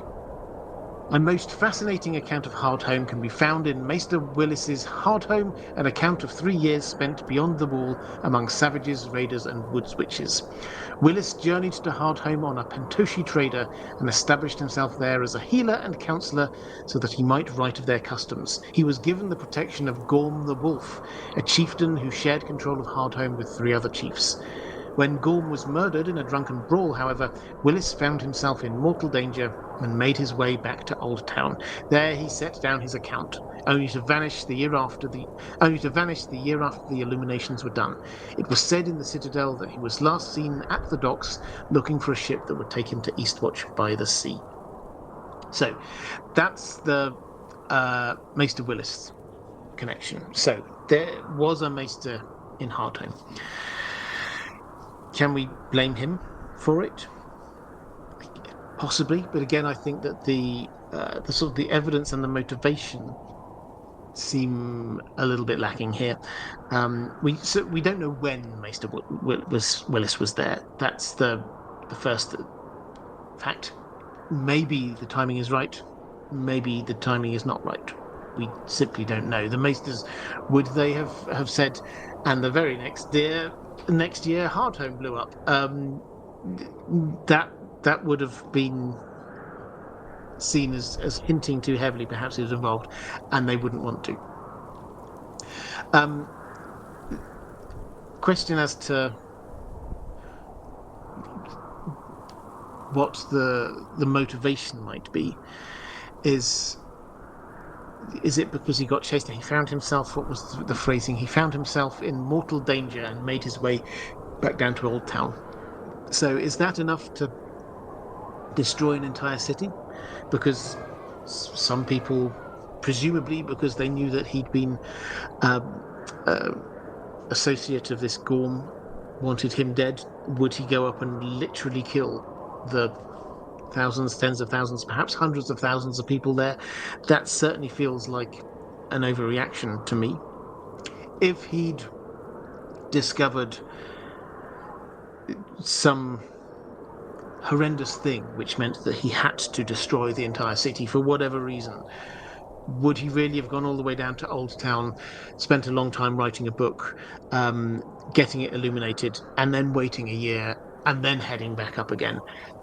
No, if this was important and urgent, he wouldn't have spent the probably time writing a book and illuminations, then waiting a year, then travel time there and back. That's at least 3 years. So would he have spent that long?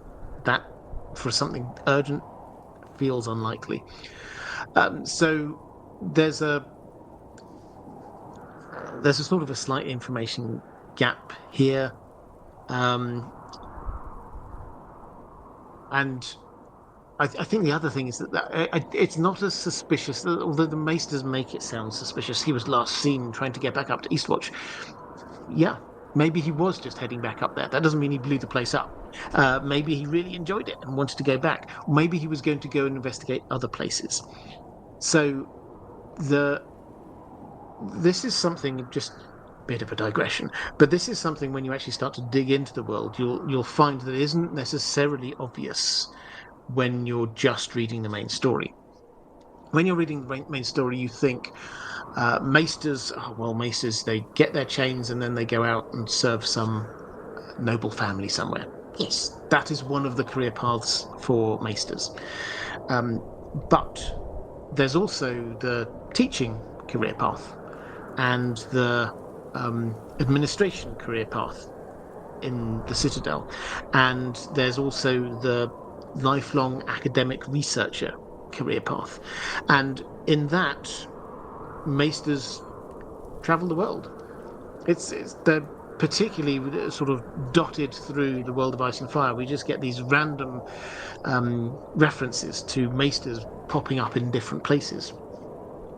We get this Maester Willis up in Hardhome, but we also hear Maesters regularly went over to Old Valyria before the Doom. We hear of a Maester who went to, I think it was Norvos, and was sort of chased out of the city. Maester or Marwyn the Mage, Archmaester Marwyn went over to Ashai. So this is actually quite a common thing for Maesters to sort of go off around the world, do their research, and then come back, write a book, and then go off and do it again. So we don't know anything about this Maester Willis, but if he's the kind of person who just decided to head up to north of the wall to all of these wildlings and live there for 3 years to do a research project, the idea that after a while he got bored in Old Town and headed off to do something else doesn't really surprise me. So yeah, so it's a nice theory. You also have to wonder if this was him. It's hard to see a motive that justifies destroying an entire city. If it's the Maesters, why would they? And they're trying to hide this. Why would they add in the line, he was last seen heading back up to Eastwatch? Because that might incriminate the Maesters. So, and again, what could they possibly be wanting there? If anything, you'd think that the uh, civilizing impact, if that's the right phrase, of having a city among the wildlings would be part of the world that they're wanting to introduce, because this is the kind of thing that they like. They don't like magic. They want sort of logic and reason to be ruling. So why they probably wouldn't want to be destroying it.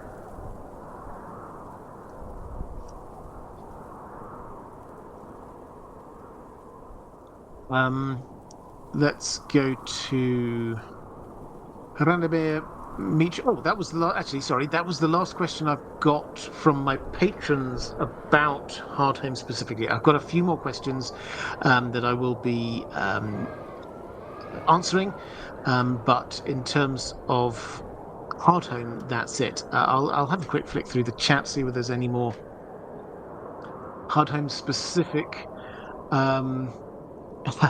James Townley, it's not Hardhome specific. James Townley saying, I love the idea of a Maester careers advisor. Yeah, it's great. I don't think they did have that. I think that they allowed them to do their own thing. But yeah, that's a nice idea. Urias Tosh saying you really can't trust the Maesters. Absolutely. Efren T saying maybe Hardhome is volcanic and went Krakatoa. Quite possibly, but as I say, we don't get any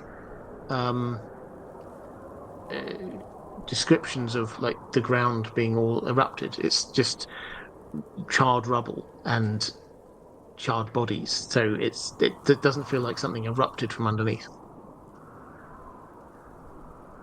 And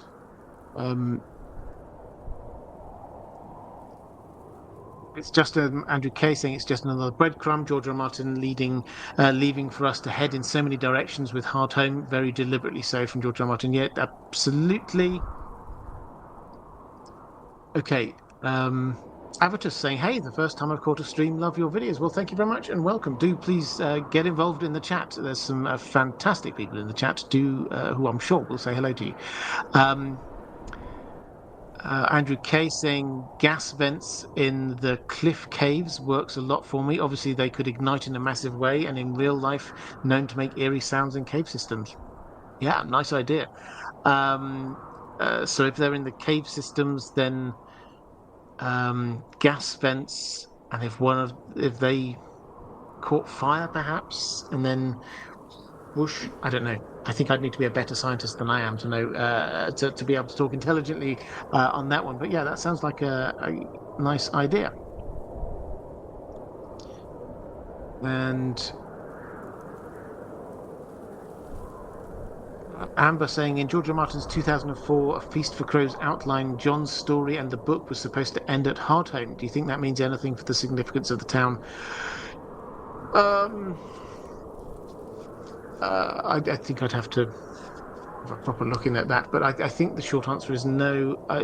This is north of the wall. If you're going to have like a focus of something north of the wall, you're not going to have it for like, here's hope, here's the future.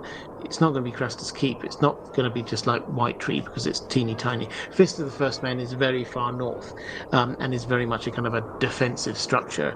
Bloodraven's Cave, hopefully at the end of the story, isn't going to be as important. So really you're looking at Hardhome as being this focus. If you're going to say, where are we going to repopulate the north from? Hardhome's a good place to stop.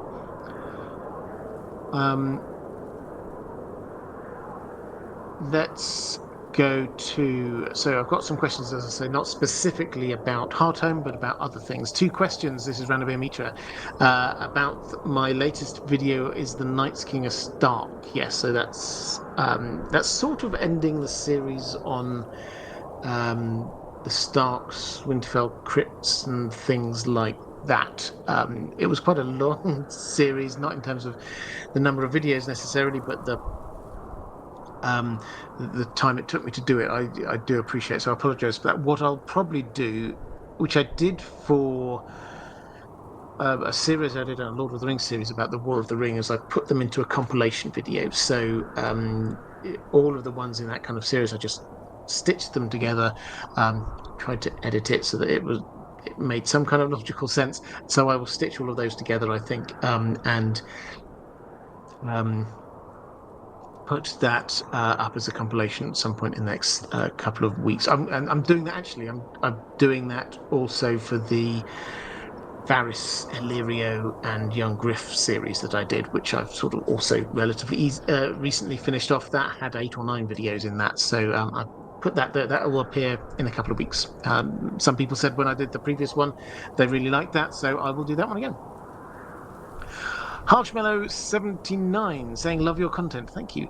Do you think the children of the forest were behind the destruction of Hardhome? Are they taking revenge for man encroaching on the last remaining lands they have? Robert's voice is greater than Morgan Freeman. I mean, it's very kind of you to say, but no. Might the children of the forest be behind it? Are they taking revenge for man encroaching on the last remaining lands that they have? Well, I think probably no. Partly because humanity encroaching on their lands. At this point in the story, the children of the forest have been gone for a very long time, and their lands are not the bits by the sea near sort of cities, bases. They're in forests. They're in hollow hills. Yes, there's sort of cave systems and the like in Hardhome, but humanity did humanity kick the children of the forest out there, and the children of the forest decide to take revenge? Doesn't feel like them, and also they're not fire people. They really don't like fire. Fire burns weirwood trees. So they yes, occasionally you see, so you get like the small sort of pine cone fireballs up outside Bloodraven's cave, but broadly speaking, massive fire is not their real strength. So I think by this point they're more concerned about the others returning than humans. The wildlings were there, and they'd been there all that time. Would they be particularly concerned about a sort of worldling city developing on sort of off on the coast? I don't think so much that they'd try and kill everyone, personally.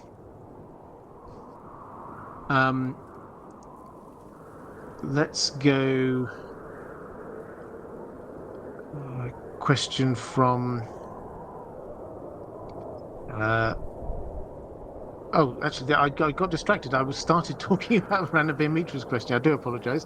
You were talking about my "Is the Night's King a Stark" series, and then I started talking about doing compilation videos, and then I went off and look at the chat. So Ranabir, I apologise. Let's come back to your question. You mentioned that the original Winterfell was the Weirwood and the Crypts, but I wish to suggest a slight change.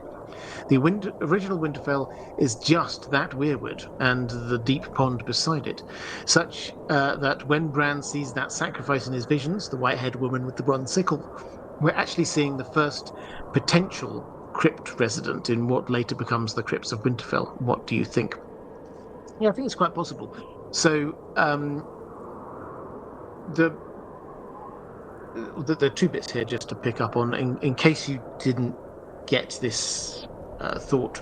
Winterfell itself, we think of it as the castle. It's very clear that the castle was not just built as a whole, it was built up over time. So this bit over here is a few hundred years old, that bit's 1,000, that bit's 3,000 years old. You have to ask, what's the very first bit of Winterfell? And that seems to be the weirwood tree and the crypts. The crypts seem to have been there almost since the beginning, if not actually since the beginning. The weirwood tree seems to have always been there. So that is the original, maybe a tower on the top as well, but that's the original Winterfell. So the second part of your question about that vision of the sacrifice. This is when Bran starts getting he starts to see through the weirwood tree in Winterfell, and he gets these visions. He's not in control of them, but it seems to be going back through time. So he starts off, he sees his father. Then he sees Leanna and Benjen, his aunt and uncle, playing there a number of years ago. And then he sees what looks like old man as a young woman, and Dunk. And these visions, they go back in time, back in time, back in time, and then we get this bit where it's just like, and then they all kind of like flip past him, and it was just like a whole load of these old Northerners, and then it kind of stops at this point where we get this image of a woman with a sickle, and they're making a blood sacrifice to the weirwood tree. And the sacrifice appears to be called Brandon. Now, might that be the original person to be buried in Winterfell crypts? Well, quite possibly. But because that vision there seems important, because this isn't something with any particular connection to Bran other than the name Brandon. And it's as far back in time as you seem to be able to go. So yes, the idea that that was the first sacrifice makes sense. And the idea that the sacrifice is the first Stark put in the crypts also makes sense. So yeah, I think I like it. Random Mitra saying, I concluded in that video that it doesn't matter which Brandon Stark it was that got sacrificed, because what's more important is that a Stark got sacrificed and his entire generational bloodline got tied to the crypts. I 100% agree, but think this conclusion can get amplified even more. If this Brandon Stark is actually Bran the Builder, who later became the Night's King, such that his evil deeds result in this sacrifice and the potential cursing of his entire bloodline, wouldn't the cursing of the entire Stark bloodline only be possible if all subsequent Starks descended from the Night's King? What do you think? Okay, so for those who have not watched that video, what I pointed out, or what I started by pointing out, was that the Starks, yes, they're tied into Winterfell. We know this. We know, we get the sayings, there must always be a Stark at Winterfell. There seems to be some kind of magical impact when there isn't a Stark at Winterfell. And the crypts are there for all of the Starks. They start at the bottom and work their way up, seem to imply that whoever set this system up knew that this was going to be carrying on for a long time, that every Stark would be there for a very long, buried there for a long time. The spirits of the Starks seem to be taken down into the crypts, and they seem to be bound there. They are restless. They are vengeful. They're not voluntarily there. They're being held there.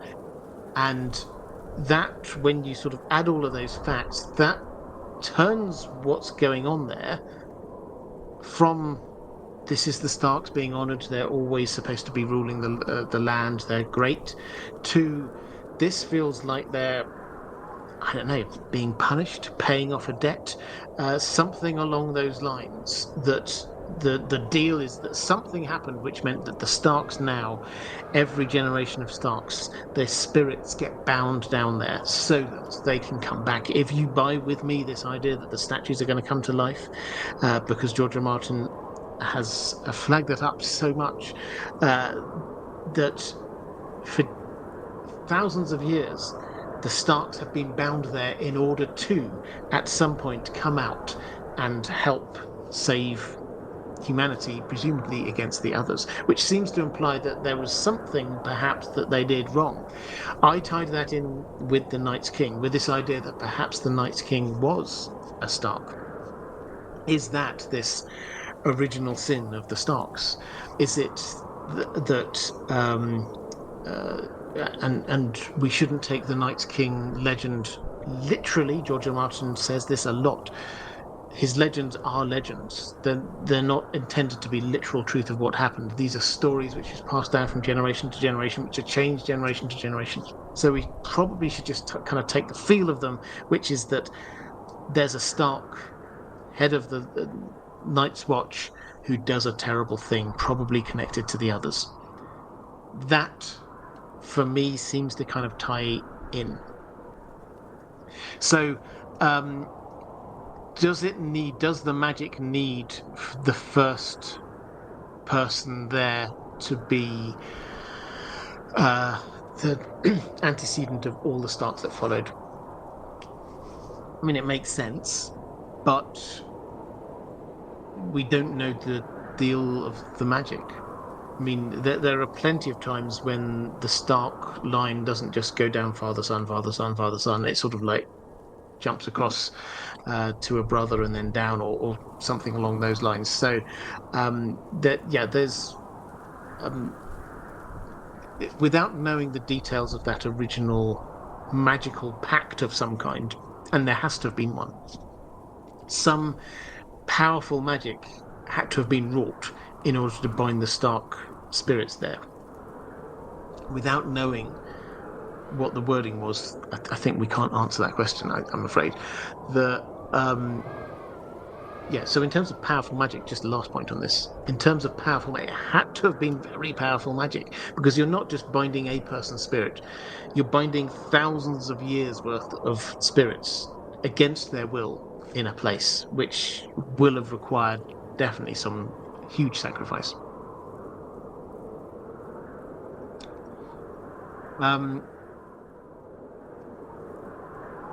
Let's go to Yeldenil. So I've got a couple of questions here, Lord of the Rings questions actually, about the Witch King. I did a live stream about the Witch King Vangmar last week. So Yeldenil saying about my question last week, I didn't mean witches in the sense of female magic users, but in the sense of magical or medicine men or women accused of having made a deal with the devil. I suppose Sauron would be an equivalent of the devil, so in that way I could see witches as a concept in Middle-earth. But would they be persecuted as they were in our world? And lastly, I'm currently going through some of your well-told tales, and I must compliment you for Mr. Toad's singing voice. I really like that one. Yeah, so, well, thank you, firstly. If you don't know, I have another channel called The Well-Told Tale, where I narrate what I consider to be the best science fiction and fantasy stories ever. So that was The Wind in the Willows that you're talking about there. We're currently working our way through The War of the Worlds. I think I've got one more episode to go, and then we've got a short story, and then we'll go on to Frankenstein. So if you're interested in that, do go and check that out. But in terms of your first thing, the question I think that the question you're asking was, is there a concept of witches in Middle Earth? And I think the answer is yes, in as much as we get a couple of people. Galadriel, for example, is called, I think, the Witch of Lorien at one point. And if you go back into like the Silmarillion, I think we get a couple of mentions of people who are called witches. We obviously also have the Witch King. So yes, the implication is this word witch is definitely there as a user of evil magic of some kind. Not necessarily exactly the same as ours. One thing I would say, Tolkien,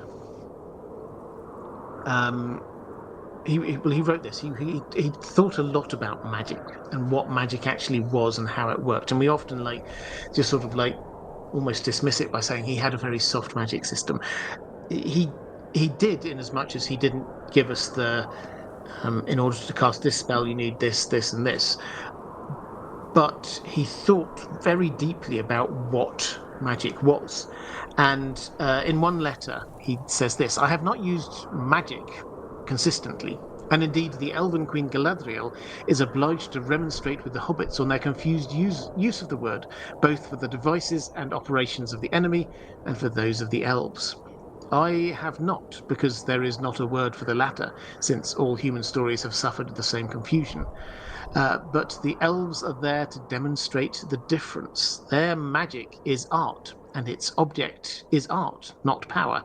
Subcreation, not domination, and tyrannous reforming of creation. So, as far as Tolkien is concerned, that there's the words we use about magic they're not quite right because for his creation. So we had magic user, sorcerer, wizard, witch, whatever. Is that he says these are used and we use them and they are used within his created world in a pretty non-exact way, just as someone who does stuff that you don't necessarily understand exactly how it is. The elf magic is not like that. It is working in tune with nature. It is uh, I mean, the way he says, talks about sub-creation, not domination. Its object is art, not power. So it for him that's different to the magic that Sauron might use to be uh, giving the Witch King a demonic boost or something like that. He thinks they're different, but our language and in world, the language was just calling it magic. So um, it's very easy when you're dealing with the professor to just sort of like go down this incredibly kind of erudite and quite long-winded discussion about the meanings of exact words, because he clearly loved discussing the meanings of different words. But I think the headline here is the word witch was definitely in use in Middle Earth. It was tended to be used as a kind of a derogatory term, as far as we can tell, for generally evil, often female magic users. However, that is not, it is a different type of magic. The evil magic is a different type of magic to the sort of the more elven magic. So the words are not precise enough for Tolkien. And another question about that. This is Jeremy Grove saying, I have a few questions regarding the Witch King from the last live stream. I came up with these way too late. Hello, long-time fan, first-time commenter. Well, welcome. Great to see you. The Witch King, we know quite little about him, but was he always a witch or sorcerer and a king? Or did he just become those things after becoming a wraith? Did he make his crown himself? Did Sauron make it for him? Well, we don't know about his crown, but if he was the Witch King of Angmar in the early to mid part of the Third Age, and so one assumes he had a crown at that point. And Sauron was recovering in Dol Guldur, so it kind of fits with his character that he makes his own crown. He's like, I'm a king now. So almost certainly he wasn't a king before. Very probably he was from Numenor. Very probably he was some user of magic arts in some way, whose power was boosted by having a ring of power. And so when in the Third Age he kind of resurfaces and is branded as the Witch King of Angmar, then he is still a magic user. He's now a king. Secondly, did he have a staff? Could he even have had one, or did he lack the authority to have such a thing? I did a video about Gandalf's staff recently, if you're interested in the intricacies of that. So the staff as an item, sort of wizardware, in Tolkien's world, that was very much attached to the Astari as a symbol of their authority. They were there with the authority of the Valar, as emissaries of the Valar. Now, the Witch King clearly couldn't have that kind of staff. He could have had a staff if he wanted to, and he could surely have used it in a magical kind of way. But the point about the staff was that this is a walking stick. Because the Istari, Gandalf, Saruman, etc., they came in the guise as old men for good reasons, and so they had these sticks because old men had to have sticks to be getting around with, and so that's what it was. And it was only later that the staff started becoming associated with this idea of wizard. And then third, you say when someone is stabbed with the Morgul blade and is turned into a wraith, do they become a minion of the Witch King, something akin to the Barrow-wights? Do we know anything like this from the histories? Well, yes. So we're not told about details of things when this has happened in the past, but yes, the clear implication is when the Witch King stabs Frodo, the end comes off, burrowing its way into his heart. He would become a wraith. When it got to his heart, he would become a wraith, and that wraith would be under the control of the Witch King. So yes, that's what it was. Willie Biggs 2000. Beric Dondarrion died 6 times, but did he change that much? Yeah, he did. I mean, he has this really quite sad talk, I think, with Thoros, when he talks about the things he's lost, and so the sort of the normal undead things in A Song of Ice and Fire. So he doesn't really eat, he doesn't really sleep, but he says he forgets the name of his fiancée, his betrothed, and then he forgets her face, and then he forgets other things. What seems to linger for him is his mission, his heart for doing what he is supposed to be doing, but all the other aspects of what made him him, those things he loses. Shakti Raman, thanks Robert for all the videos, but mainly for helping me unwind and go to sleep when I have severe migraines. I get why the mountain was always grumpy. Well, you're very welcome. And does give me a chance just to give a plug for In Deep Sleep. If you've not come across this before, lots of people say they fall asleep to these videos. Maybe you've already fallen asleep to this one, who knows? But lots of people tell me they do fall asleep to these videos, to the videos on my main channel. I've decided to lean into it. I've decided to embrace this. I take this as a compliment. And so I've set up a channel which just has my audio, and over the top I try and put some rather than my face, then some kind of soothing image like a crackling log fire or something, with the audio, crackling logs, and then I do this live stream, and this live stream will be itself appearing in a few weeks' time over there on In Deep Sleep, and then when I finish talking, then it kind of fades to black and we just get the sound going. So the video then carries on for a full 8 hours.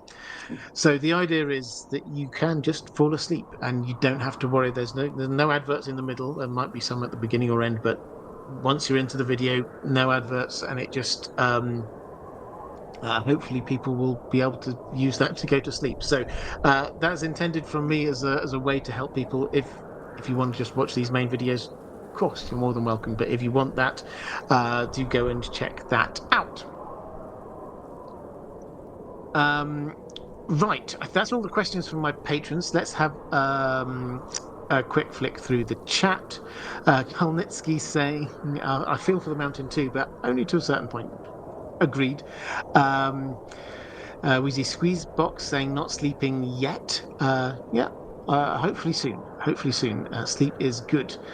And Urias Tosh saying Saruman's didn't look like no walking stick, more like a whooping stick.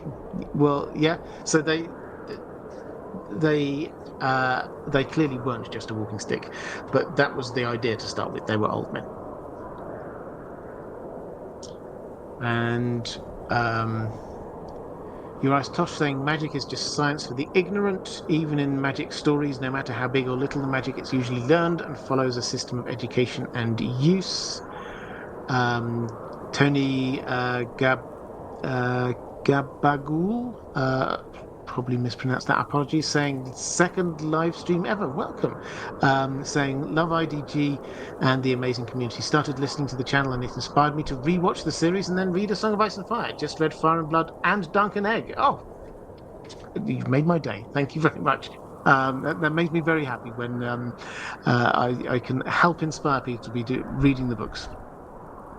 Okay, right. I think with that, what I shall do is just sort of say, what have I got coming out video? If I can do it, I did a video. I tried to time.